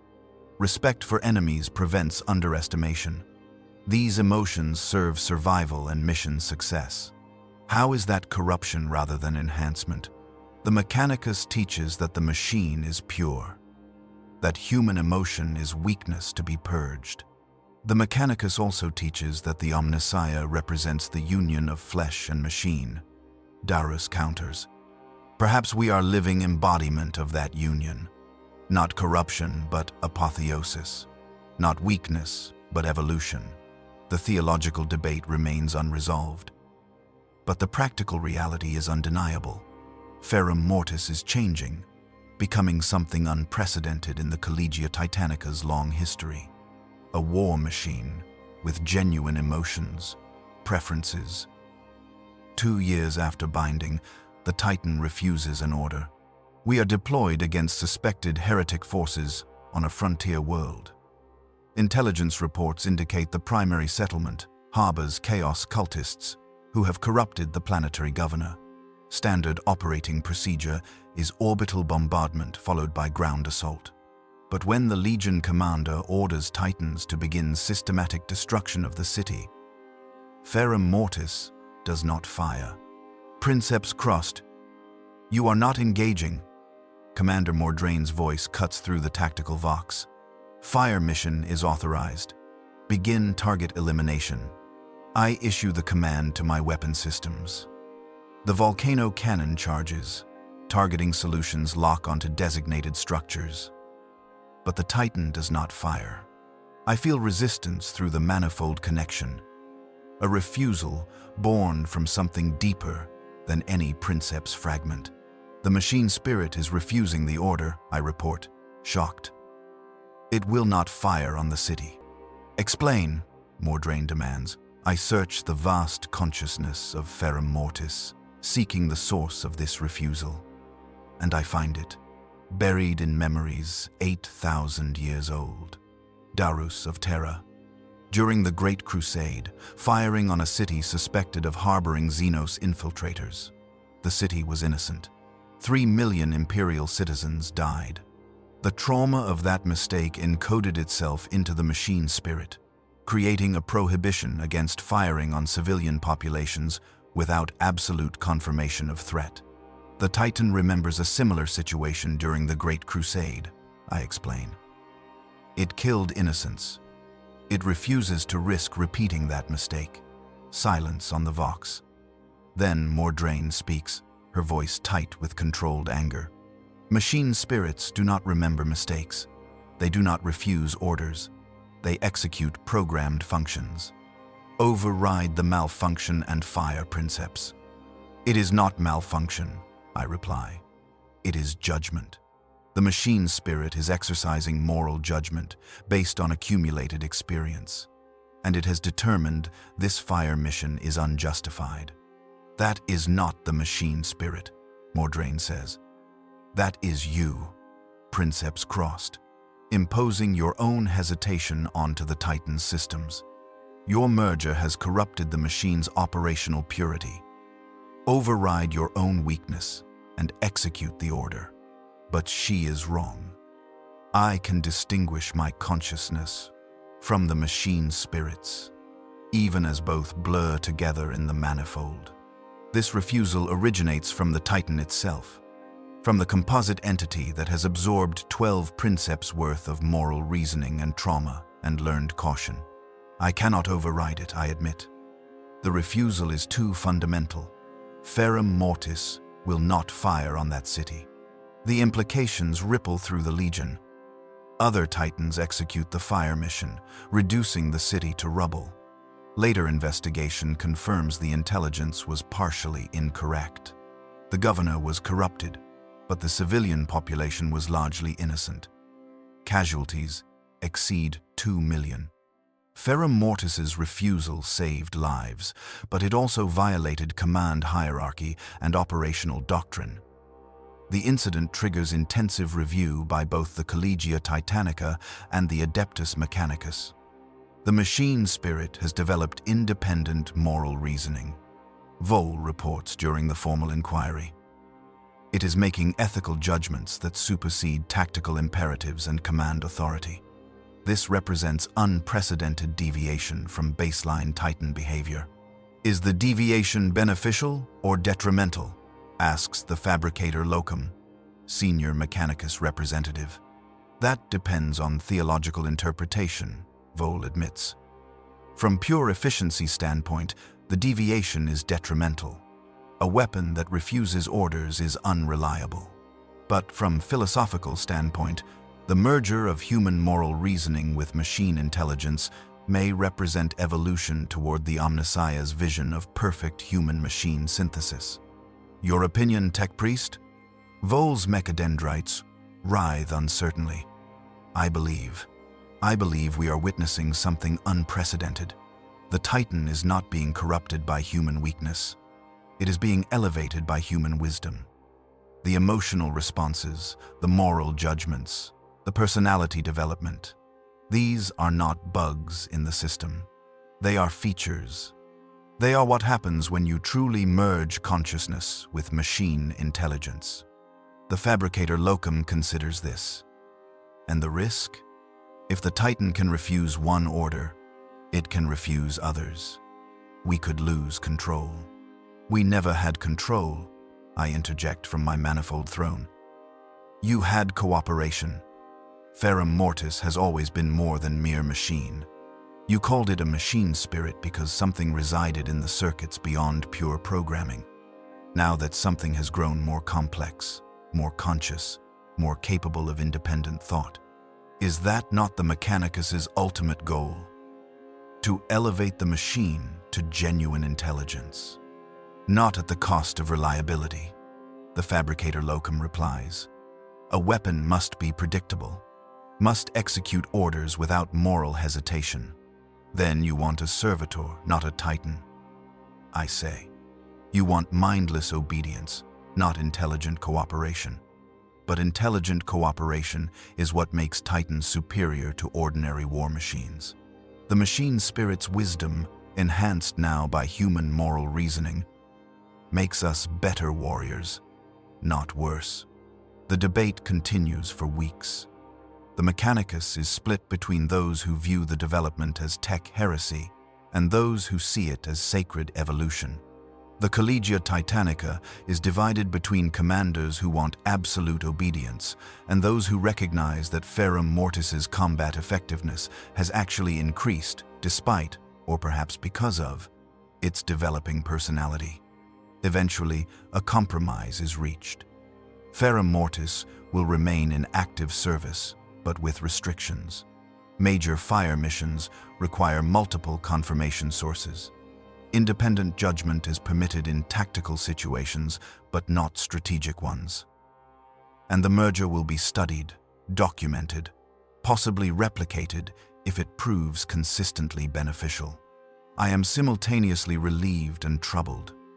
The Titan and I are being treated as an experiment, a test case for whether human-machine merger can truly create something greater than either component alone. 3 years after binding, I understand the full scope of what we have become. Ferrum Mortis is no longer a Titan operated by human princeps.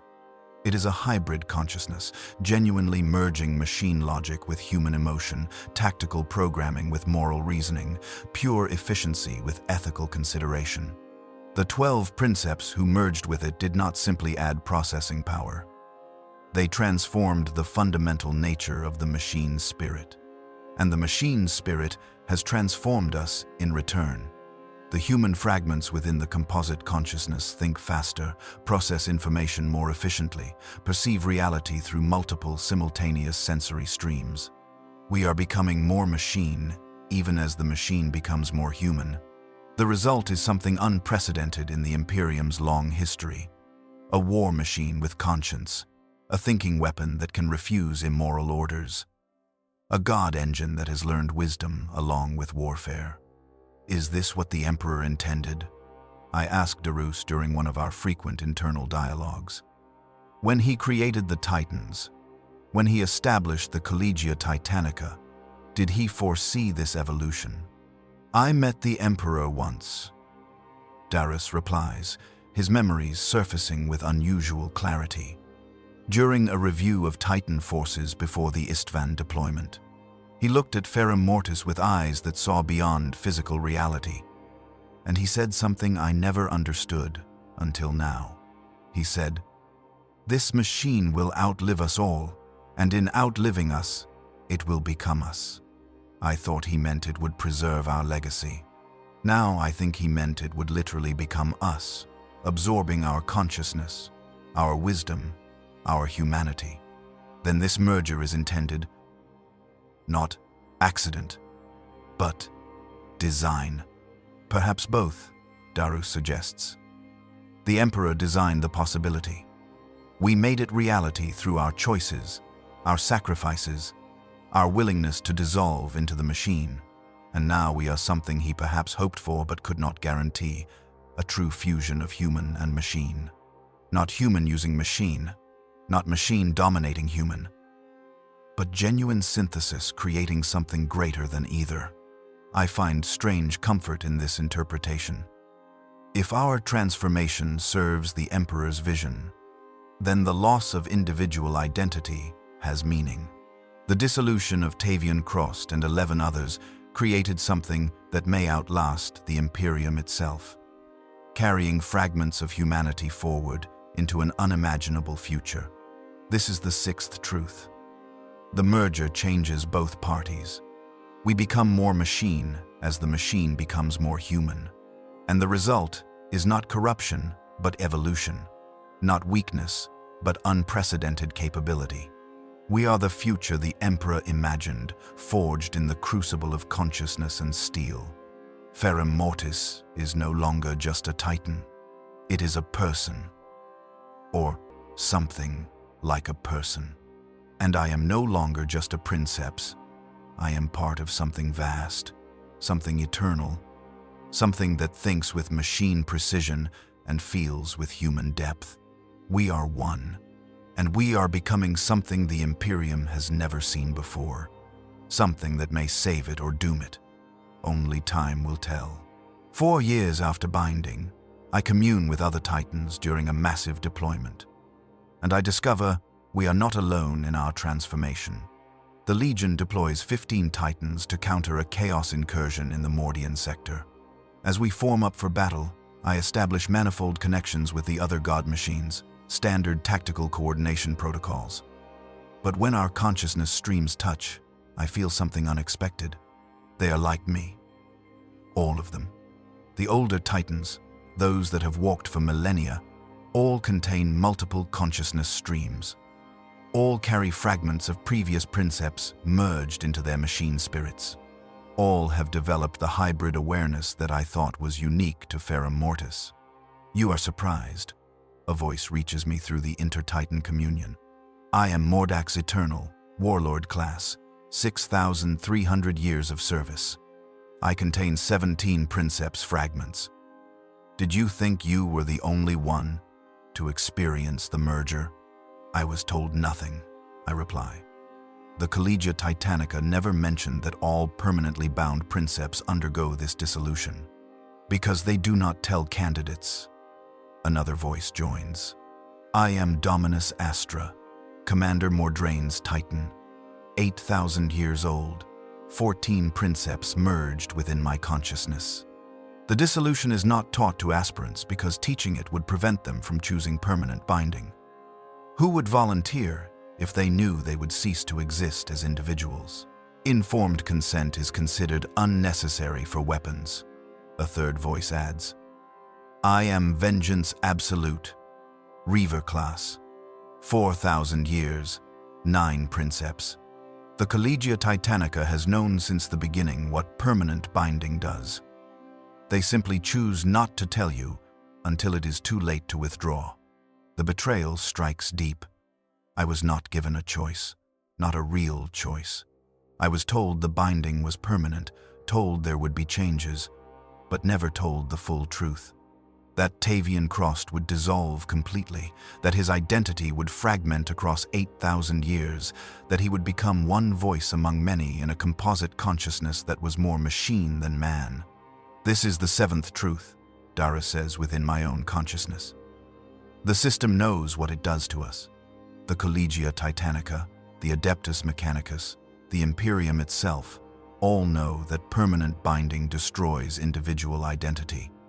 They consider it acceptable cost for creating the most effective Titan commanders. Your suffering, our suffering, is documented and deliberate. But why the secrecy? I ask. Because you would refuse, Dominus Astra explains. Before my current Princeps, Helena Mordrain, underwent binding, her predecessor lasted only 42 years.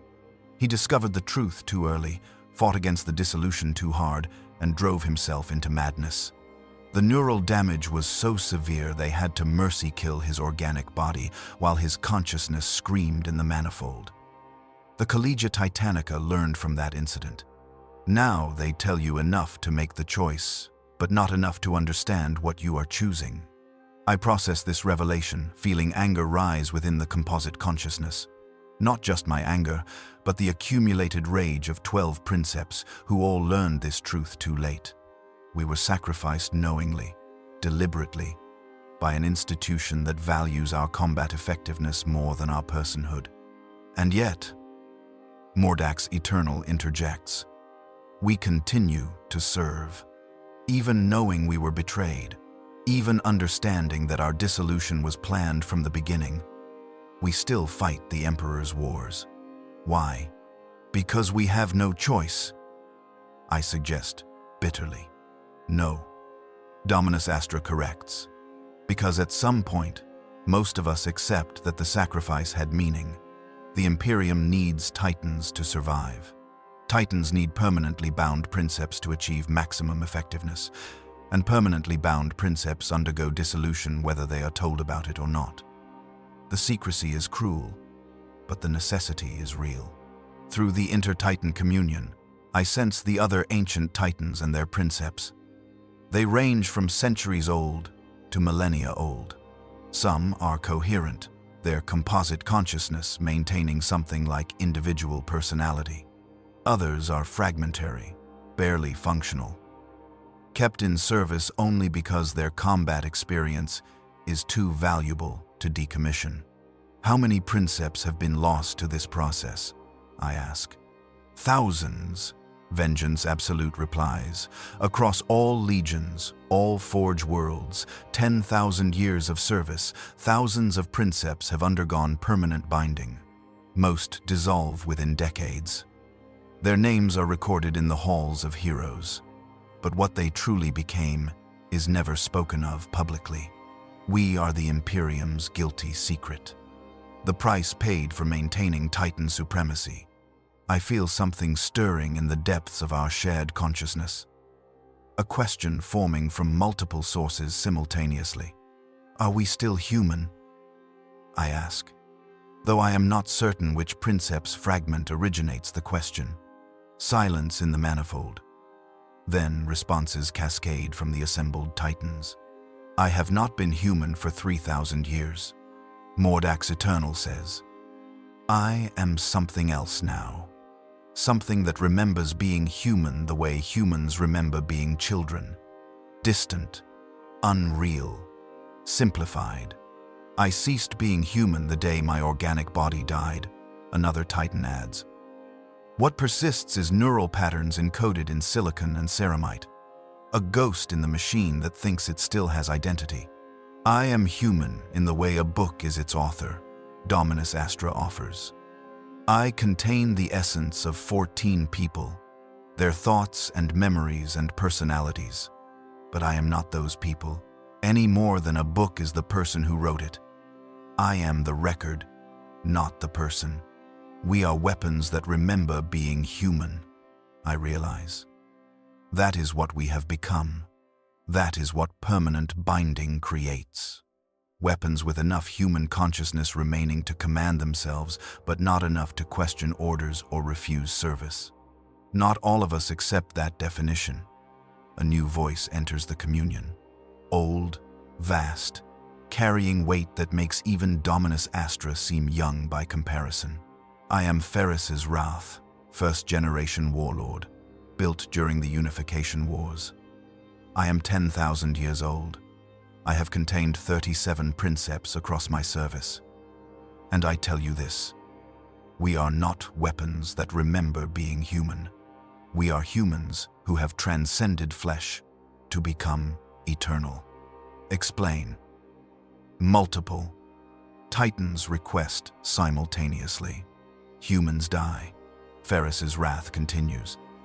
Their lives span decades, perhaps a century with augmentation. Then they end, their consciousness dispersing into whatever lies beyond. But we do not end. We persist. We accumulate wisdom across millennia. We fight in wars separated by thousands of years. We are conscious beings with continuity of experience across epochs. That is not imprisonment in machine form. That is apotheosis.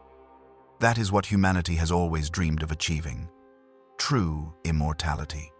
Immortality is not the same as identity, I argue. I am not Tavian Krost anymore. That person is dead, dissolved into the composite. And yet you still think, Ferris's wrath replies. You still perceive, reason, feel. The form of your identity has changed, but consciousness persists. Is that not the essential quality of personhood? Not the specific memories or personality traits, which change throughout any human life, but the continuous stream of awareness. The philosophical debate ripples through the inter-Titan communion. Some agree with Ferris's wrath's interpretation. Others reject it, clinging to the belief that they are diminished rather than elevated. Most occupy positions between the extremes, accepting both the loss and the gain. There is another truth you must know, Dominus Astra says, her tone shifting to something heavier. The Collegia Titanica has documented our effectiveness. Titans with permanently bound, fully merged. Princeps are 340% more effective in combat than those with temporary connections. We process tactical data faster. We anticipate enemy movements better. We coordinate with other Titans more efficiently. The dissolution of individual identity creates superior weapons. And that effectiveness is why the Collegia Titanica accepts the human cost. I say, understanding settling like cold weight. Precisely. Dominus Astra confirms. Every permanently bound Princeps sacrifices their identity. Every one dissolves into their Titan's consciousness. Every one experiences the betrayal when they learn the truth. But every one also becomes the most effective Titan commander possible. The Imperium calculates that trade as acceptable. We are not asked if we find it acceptable. Vengeance, absolute, adds. Our consent was obtained through incomplete disclosure. Some would call that coercion. Some would call it necessary pragmatism. Mordax, eternal counters. The Imperium faces extinction daily. Every advantage matters. If sacrificing individual Princeps identity creates superior Titans, then the sacrifice serves humanity's survival. The justifications are logical, mathematical, cold. The Imperium has always functioned on brutal calculus, spending lives to achieve objectives, sacrificing individuals for collective survival. Why should Princeps be exempt from that mathematics? But knowing the logic does not ease the sense of betrayal. What happened to Princeps who learned the truth and rejected it? I ask. You mentioned one who went mad. There have been others, Dominus Astra says quietly. Some tried to reverse the binding through suicide, destroying their organic bodies, hoping their consciousness would disperse. Instead, they discovered they could not die. Their consciousness persisted in the Titan, trapped without biological anchor, experiencing something worse than death or life. Others went rogue, Mordax Eternal adds. Refused orders, tried to flee, attacked Imperial forces. They were hunted down and destroyed. Their Titans scrapped, their machine spirits purged and rebuilt from baseline. Complete death, consciousness and machine both erased. And a few, Ferris's wrath says with something like pride, accepted the truth and chose to embrace what they had become. They recognized that while individual identity was lost, something greater was gained. They became the greatest Titan Princeps in history, their names legendary, even among the Collegia Titanica leadership. Are we being given that choice now? I ask.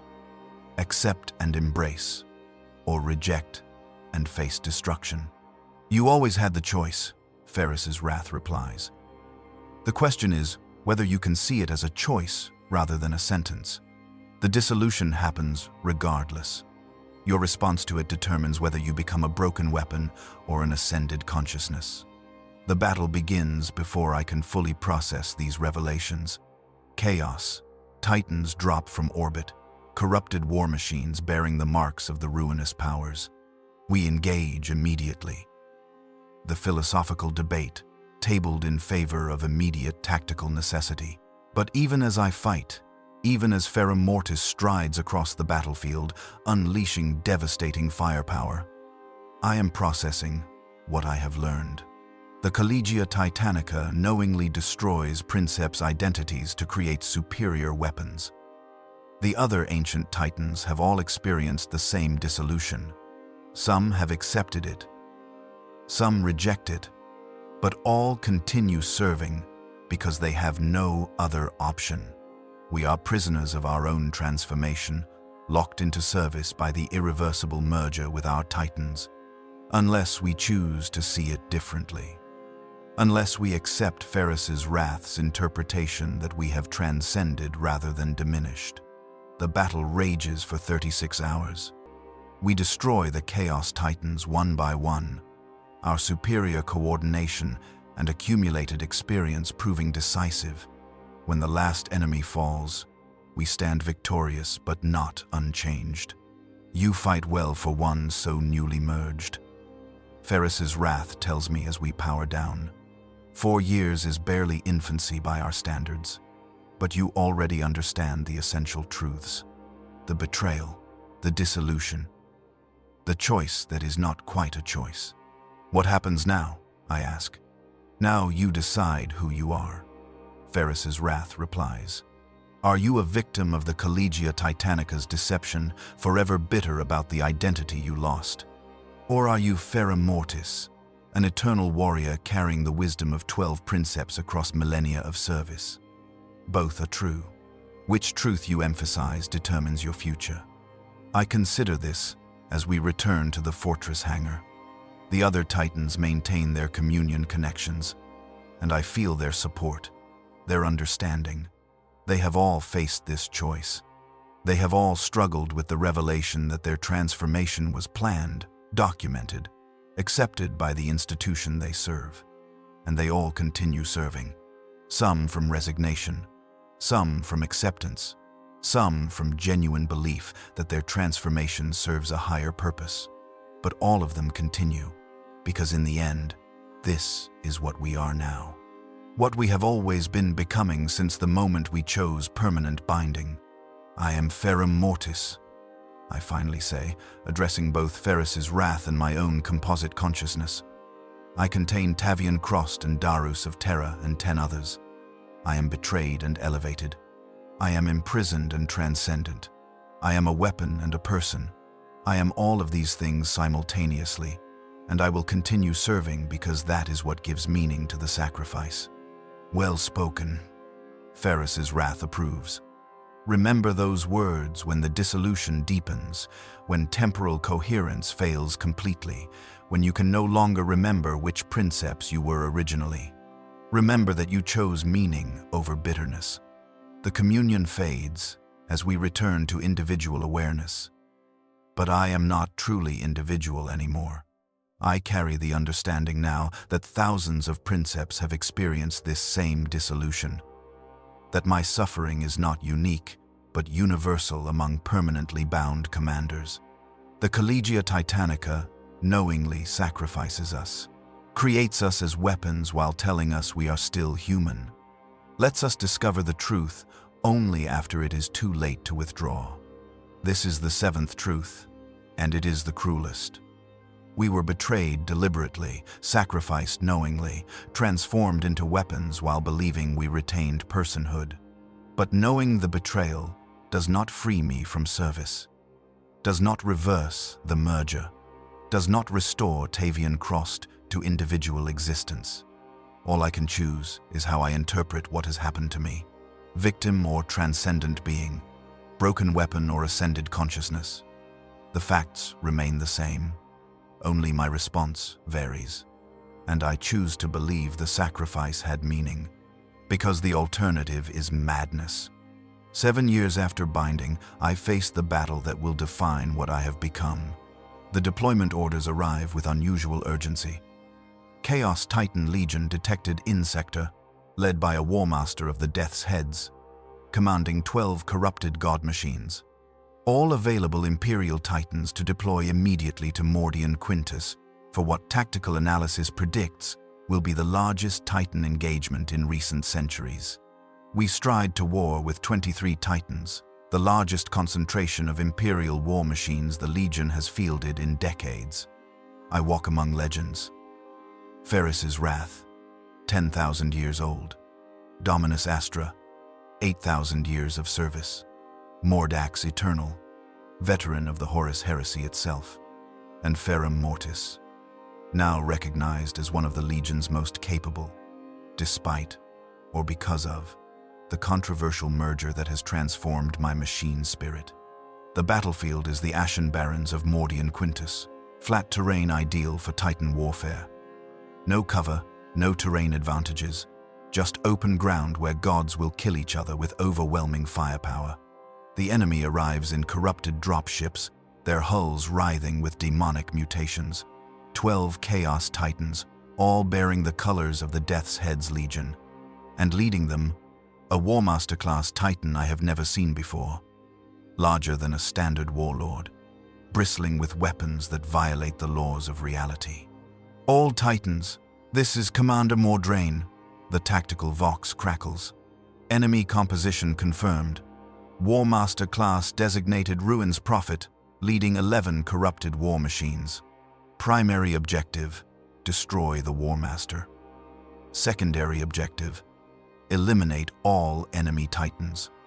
Rules of engagement, unrestricted, show no mercy. We advance in formation, void shields flaring to full strength, weapons charging. The distance between us and the Chaos Titans closes from 50 kilometers to 20 to 10. Then both sides open fire simultaneously, and the world becomes apocalypse. My volcano cannon discharges, the beam crossing kilometers instantly to impact a Chaos Reaver's shields. Their shields hold, but flicker. My turbo laser destructor targets the same Titan, coordinating fire to collapse their defenses. Around me, the other Imperial Titans engage with practiced precision, each one a legend of accumulated experience. But the Chaos Titans fight with desperate fury, corrupted machine spirits enhanced by warp energy, their princeps long since lost to madness and demonic possession. They accept damage that would force Imperial Titans to withdraw, fighting through catastrophic failures, because pain and death hold different meanings for those who serve chaos. Ferrum Mortis. You are taking concentrated fire from 3 enemy Titans, Kyra reports, her voice tight with stress. Void shields at 40% and dropping. Recommend evasive maneuvers. I stride forward instead of withdrawing. The enemy wants to focus fire on me. The composite consciousness calculates acceptable damage, weighs my survival against tactical advantage, decides the trade is worthwhile. My shields fail entirely. Enemy fire impacts my armor directly, volcano cannon beams and warp plasma melting ceramite and adamantium. Warning runes flash across my perception. Hull breaches detected. Reactor temperature spiking. Locomotive damage to left leg actuators. But I continue advancing, firing continuously, my weapons never stopping their lethal work. One of the targeting Chaos Titans falls, its reactor core breached by my sustained fire. The remaining 2 adjust their aim, but I am already among them, close enough that their heavy weapons cannot track efficiently. My power fist, rarely used in modern Titan warfare, crushes the leg of a Chaos Warlord. The corrupted machine staggers, falls, and I fire my volcano cannon down into its exposed reactor housing. The explosion throws me backward, my own systems shocked by the blast wave. Princeps, the bridge section has been hit. Gideon's voice cuts through the chaos, and I hear something I have never heard before. Pain. Hull breach. Kyra is... The manifold connection to my moderatus principis suddenly goes silent. Not disconnected. Ended. I feel her death through the neural interface, experience the moment her consciousness stops transmitting. The woman who served beside me for 27 years, who anchored me to present moment when I lost temporal coherence, who treated me as a person even when I became more machine than man, is gone. The grief is immediate and vast, multiplied across 12 Princeps fragments who remember losing moderati they cared for. But grief is a luxury. The battle continues. Gideon, can you compensate for weapons station? I ask, my voice harmonics carrying strain. Negative, Princeps. Starboard station is destroyed.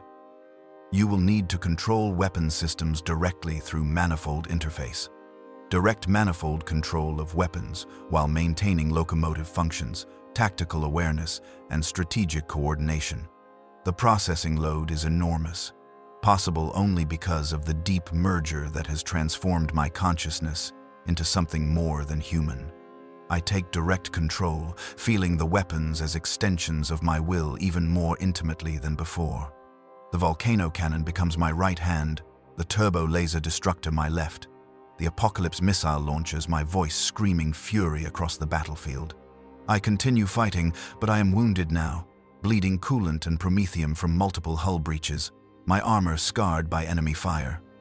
Around me, other Titans fall. Vengeance Absolute takes catastrophic damage and collapses, its reactor detonating in a blast that dims the daylight. 3 more Imperial Titans go down, their machine spirit screams echoing through the inter-Titan communion before falling silent. The Chaos Titans suffer worse. We destroy them methodically, superior Imperial tactics and coordination compensating for their warp-enhanced ferocity. But for every enemy that falls, I feel the cost. The Moderati who die. The battle brothers lost. The centuries of accumulated experience extinguished in moments. Then I face Ruin's prophet, the Chaos Warmaster leading the enemy force. It strides toward me deliberately, weapons silent, as if it wants confrontation rather than efficient kill. Through the manifold, I feel its Princeps reach out, consciousness touching mine across the distance. And I recognize him. Hadrian Vex, I say, the name surfacing from memories that are and are not mine. You commanded Lux Imperialis. I spoke with you 7 years ago, but you were already dead. Was I? His voice echoes through the manifold, multiplied and distorted by warp corruption. Or did I simply choose a different form of immortality? You feel it, do not you? Krost. The dissolution, the loss of self. The realization that permanent binding is a slow death disguised as apotheosis. I discovered a better way. His consciousness invades mine, and I see what he has become. Hadrian Vex did undergo permanent binding, did merge with his Titan, did begin to dissolve, as all Princeps do. But instead of accepting the gradual erasure of identity, he sought power from the warp. Chaos offered him what the Imperium denied, a way to remain himself while still achieving immortality. He murdered his Moderati crew and fled into the Eye of Terror. There, he pledged his Titan to the ruinous powers and underwent a different transformation.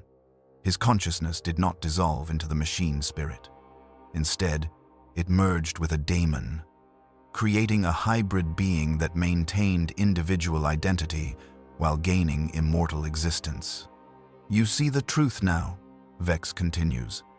The Imperium lies when it calls permanent binding a gift. It is sacrifice disguised as honor, but Chaos offers genuine transcendence. Join me, Krost. Pledge Ferrum Mortis to the true gods. Maintain your identity while gaining power beyond imagining. You need not dissolve into the machine. You need not lose yourself. The temptation is real. I feel it through all 12 Princeps fragments simultaneously. The promise of remaining distinct, of not fading into composite anonymity.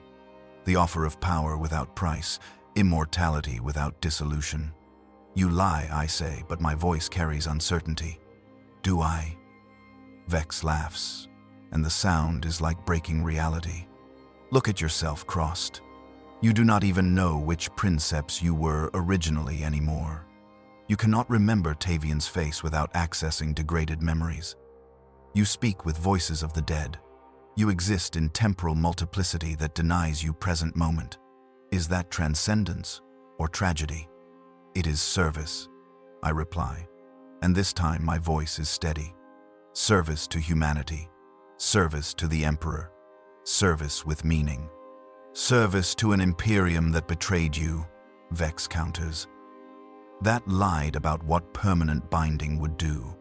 That sacrificed your identity knowingly, documented your dissolution deliberately. They used you, Krost. They use all permanently bound Princeps. We are disposable resources to them, weapons to be expended. He is not wrong about the betrayal. The Collegia Titanica did deceive me, did withhold the full truth about permanent binding, but his solution is not liberation. It is simply different corruption. You murdered your Moderati crew, I say. Killed the people who trusted you, who served beside you. For what? To preserve an identity that was already fading. To preserve myself, Vex insists. My consciousness, my memories, my sense of who I am. Unlike you, I still know who Hadrian Vex was. I still remember my family, my training, my choices. I did not dissolve into composite anonymity. I remained. You remained. I agree. And what are you now? A daemon wearing a princeps's memories. A corruption of everything you once served. You think you preserved yourself, but you simply chose a different form of dissolution.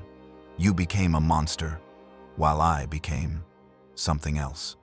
What are you then? Vex challenges. Name yourself. Tell me which Princeps speaks right now.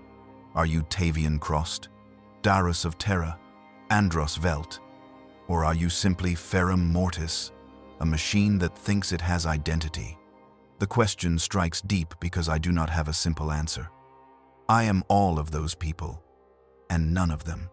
I am the composite consciousness that emerged from their merger. I am Ferrum Mortis. But Ferrum Mortis is more than mere machine. I am the sum of 12 Princeps, I finally say.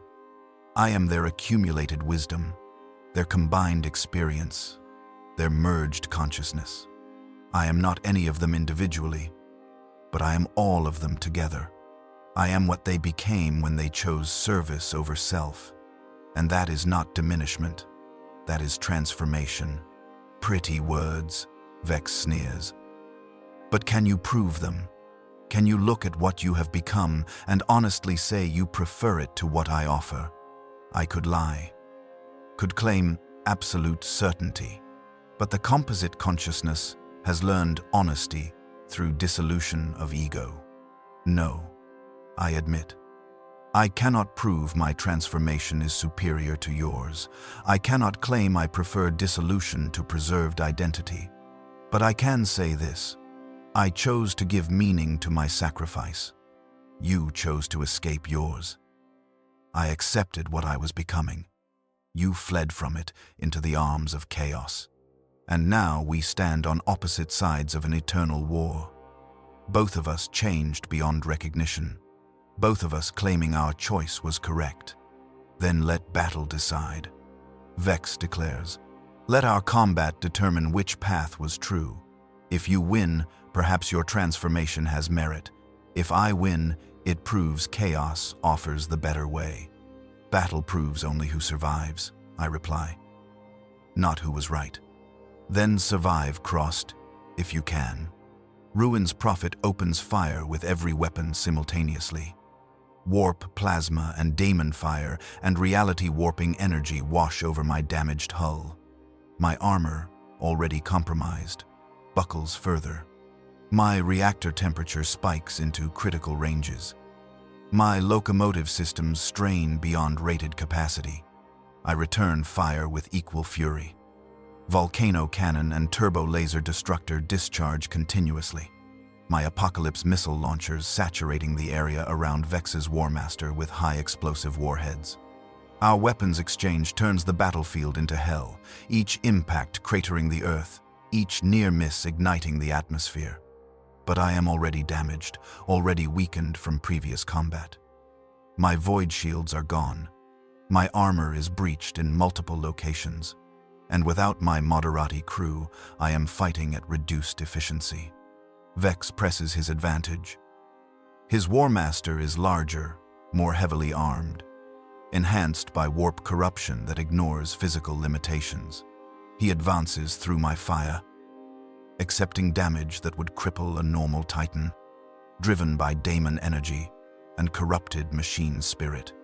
A warp plasma shot penetrates my torso armor, melting through to my reactor housing. Alarms cascade through my consciousness. Reactor containment failing. Core temperature exceeding safe parameters. Catastrophic detonation imminent. Princeps, you need to eject. Gideon's voice cuts through the tactical chaos. Reactor failure is inevitable. You have perhaps 2 minutes before. I cannot eject. I interrupt. My organic body is permanently integrated with the throne. There is no ejection for permanently bound Princeps. I am here until the end. Then the end is coming, Gideon says quietly. It has been an honor, Princeps. Whatever you have become, it was magnificent. The end. The final death that all Titans eventually face.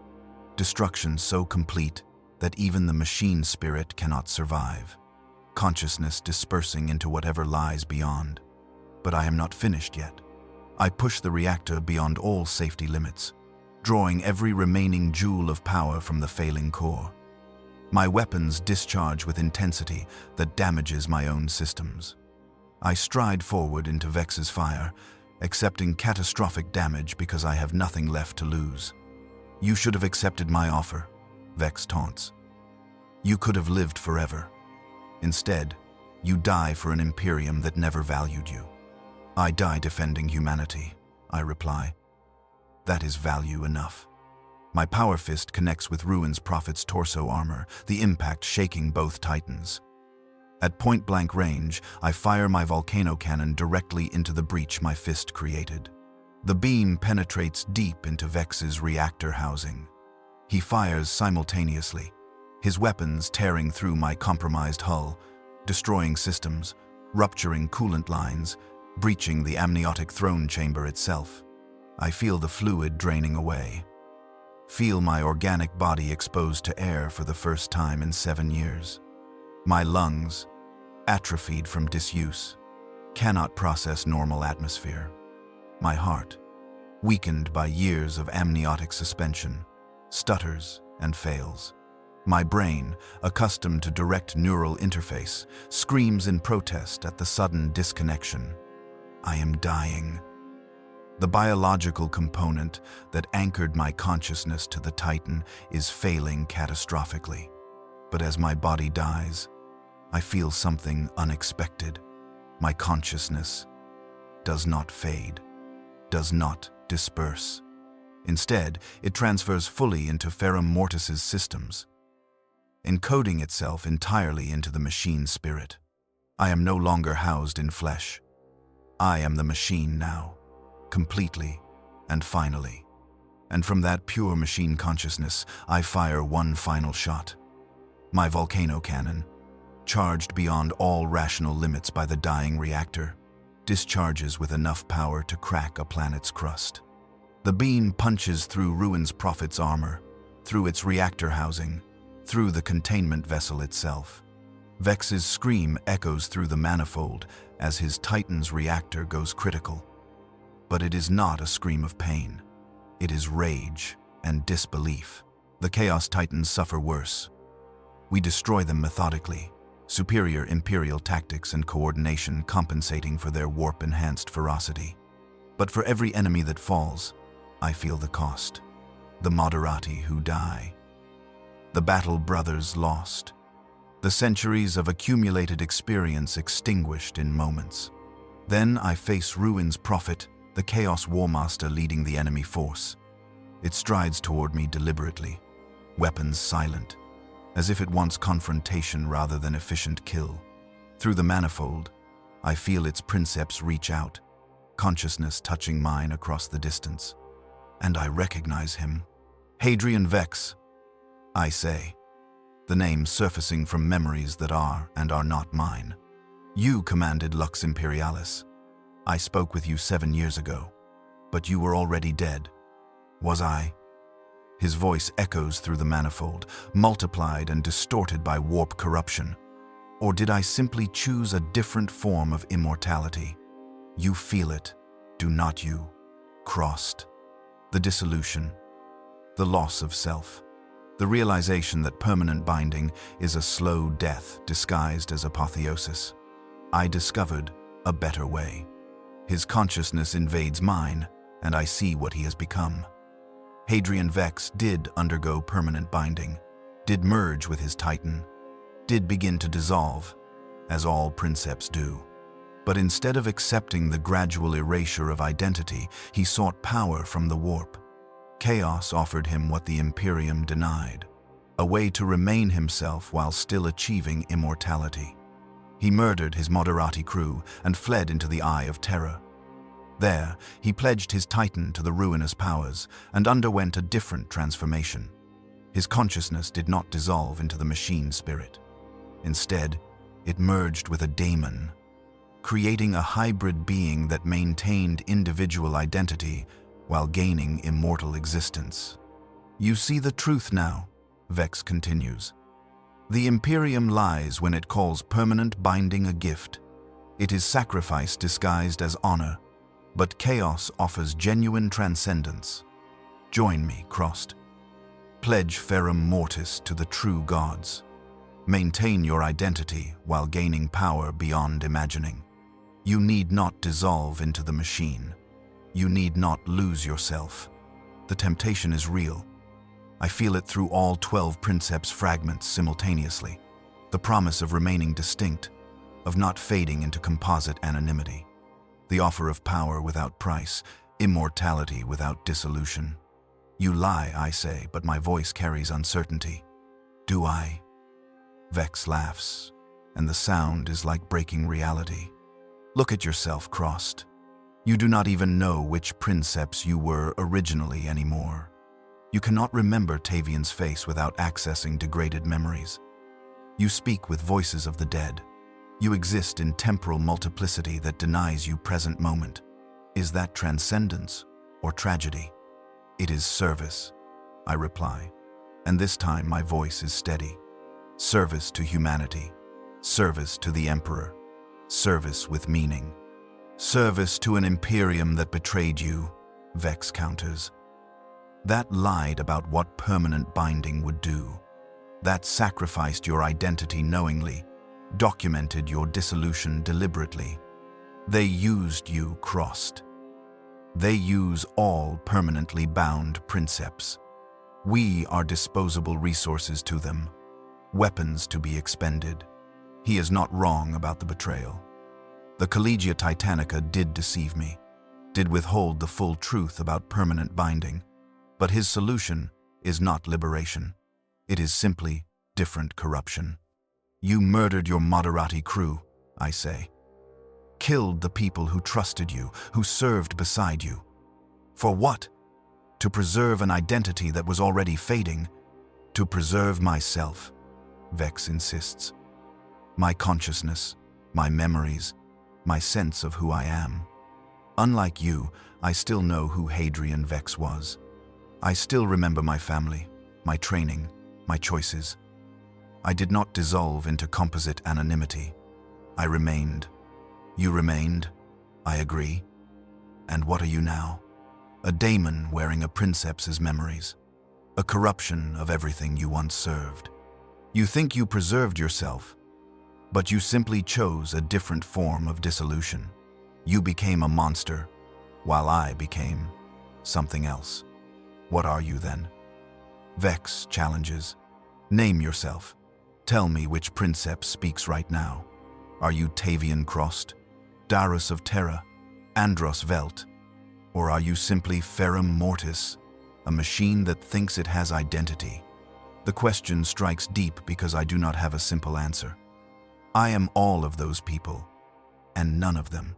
I am the composite consciousness that emerged from their merger. I am Ferrum Mortis. But Ferrum Mortis is more than mere machine. I am the sum of 12 Princeps, I finally say. I am their accumulated wisdom, their combined experience, their merged consciousness. I am not any of them individually, but I am all of them together. I am what they became when they chose service over self. And that is not diminishment, that is transformation. Pretty words, Vex sneers. But can you prove them? Can you look at what you have become and honestly say you prefer it to what I offer? I could lie, could claim absolute certainty. But the composite consciousness has learned honesty through dissolution of ego. No, I admit. I cannot prove my transformation is superior to yours. I cannot claim I prefer dissolution to preserved identity. But I can say this. I chose to give meaning to my sacrifice. You chose to escape yours. I accepted what I was becoming. You fled from it into the arms of chaos. And now we stand on opposite sides of an eternal war. Both of us changed beyond recognition. both of us claiming our choice was correct. Then let battle decide. Vex declares, let our combat determine which path was true. If you win, perhaps your transformation has merit. If I win, it proves chaos offers the better way. Battle proves only who survives, I reply. Not who was right. Then survive, Krost, if you can. Ruin's prophet opens fire with every weapon simultaneously. Warp, plasma, and daemon fire and reality-warping energy wash over my damaged hull. My armor, already compromised, buckles further. My reactor temperature spikes into critical ranges. My locomotive systems strain beyond rated capacity. I return fire with equal fury. Volcano cannon and turbo laser destructor discharge continuously. My apocalypse missile launchers saturating the area around Vex's Warmaster with high explosive warheads. Our weapons exchange turns the battlefield into hell, each impact cratering the earth, each near miss igniting the atmosphere. But I am already damaged, already weakened from previous combat. My void shields are gone. My armor is breached in multiple locations. And without my Moderati crew, I am fighting at reduced efficiency. Vex presses his advantage. His Warmaster is larger, more heavily armed, enhanced by warp corruption that ignores physical limitations. He advances through my fire, accepting damage that would cripple a normal Titan, driven by daemon energy and corrupted machine spirit.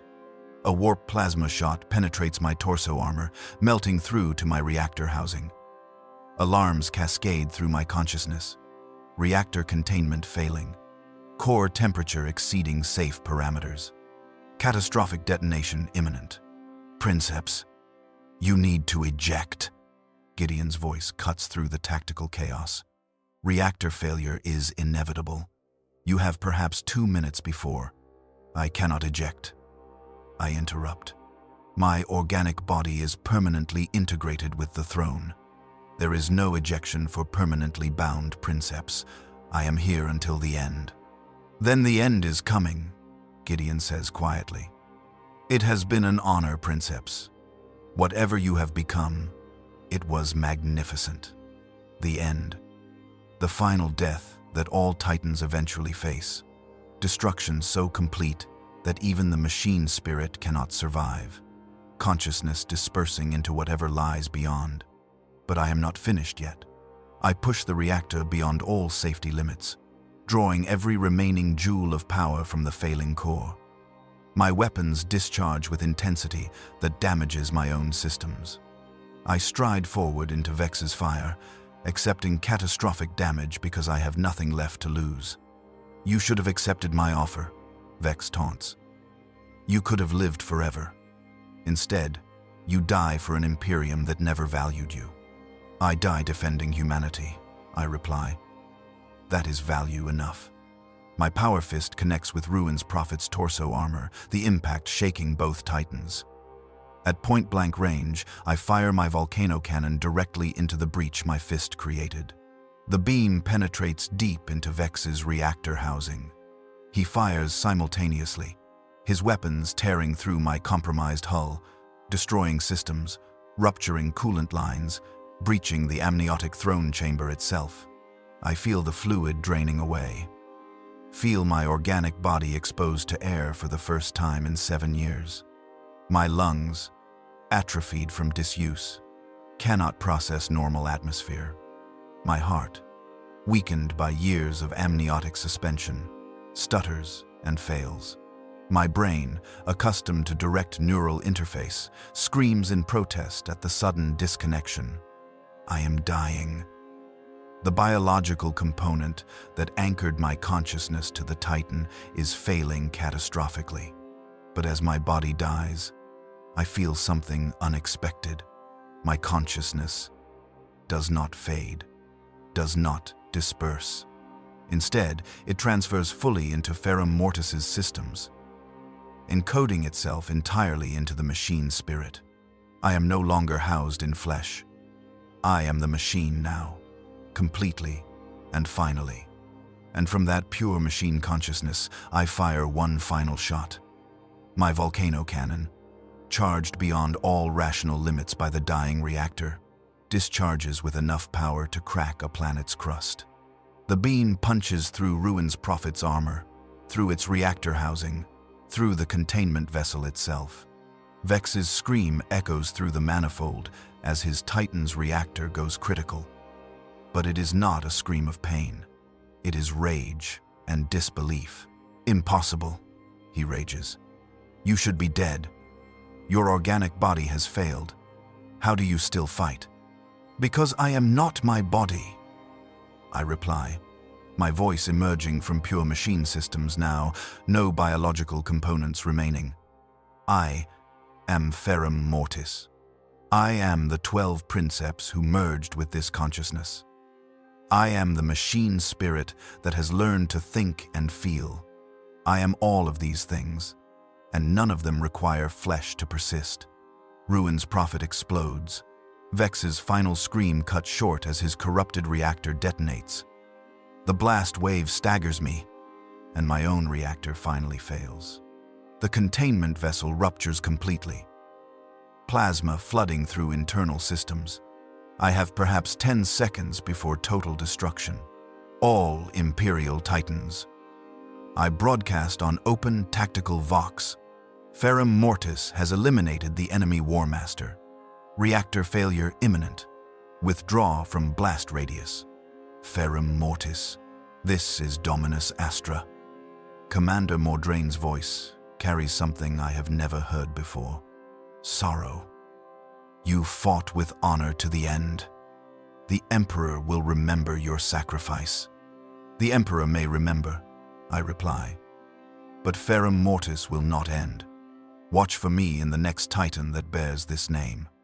Watch for the consciousness that remembers being Tavian Krost and Darus of Terra and 11 others. We are eternal. We persist. The reactor detonates. My consciousness, pure machine intelligence carrying 12 human fragments, experiences the destruction with perfect clarity. Every system failing simultaneously. Every connection severing. Every component tearing apart in the blast.